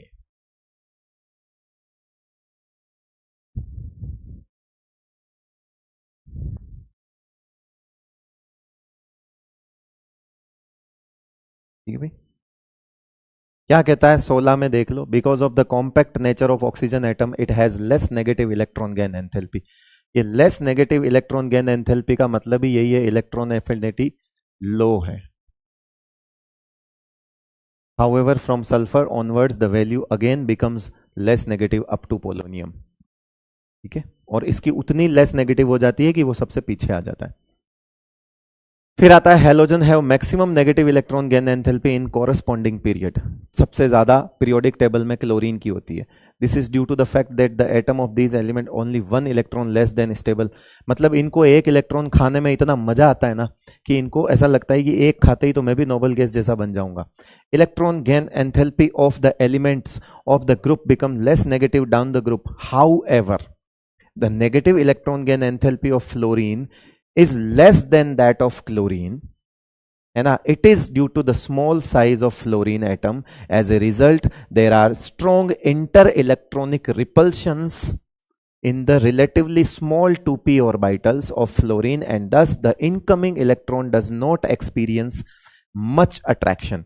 जो नया इलेक्ट्रॉन आएगा उस पर इतना ज्यादा अट्रैक्शन नहीं लगेगा क्योंकि जगह छोटी है तो उसे रिपल्शन ज्यादा महसूस करना पड़ेगा. क्लियर है भाई? ये चीज हो गई. तो हो गया हमारा ऑलमोस्ट. अब हम फिजिकल प्रॉपर्टीज हो से तो आज खत्म हो सकती अगर मैं थोड़ी स्पीड रखता तो, बट ठीक है, उम्मीद से ज्यादा ही पढ़ा दिया है मैंने, कोई दिक्कत वाली बात नहीं है. ठीक है भाई, चलिए कल मिलेंगे, मंडे को मिलेंगे 4 बजे. तो आज तो कंप्लीट पीरियोडिक टेबल ही था, हो गया वो. चलिए अब फिजिकल प्रॉपर्टी जिसमें हम डेंसिटी, मेल्टिंग पॉइंट और बॉइलिंग पॉइंट की बात करने वाले हैं बस. उसके बाद हम इनर्ट पेयर इफेक्ट पढ़ेंगे और उसके बाद हम ऑक्सीडेशन स्टेट्स पे चले जाएंगे हर एक ग्रुप की, किसकी कौन सी ज्यादा स्टेबल है, कम है, ये वो सब. और उसके बाद हम केमिकल रिएक्टिविटी पे जाएंगे और उसके बाद हम एनोमैलस बिहेवियर पे जाएंगे. तो ओवरऑल मान के चलिए या तो 2 और या 3 और लेक्चर लगेंगे, मतलब 4 के अंदर अंदर, 4 मतलब मैक्सिमम 4 लेक्चर के अंदर पी ब्लॉक खत्म करने की कोशिश करेंगे. चलिए बहुत बहुत शुक्रिया आपका. Thank you so much. नमस्कार.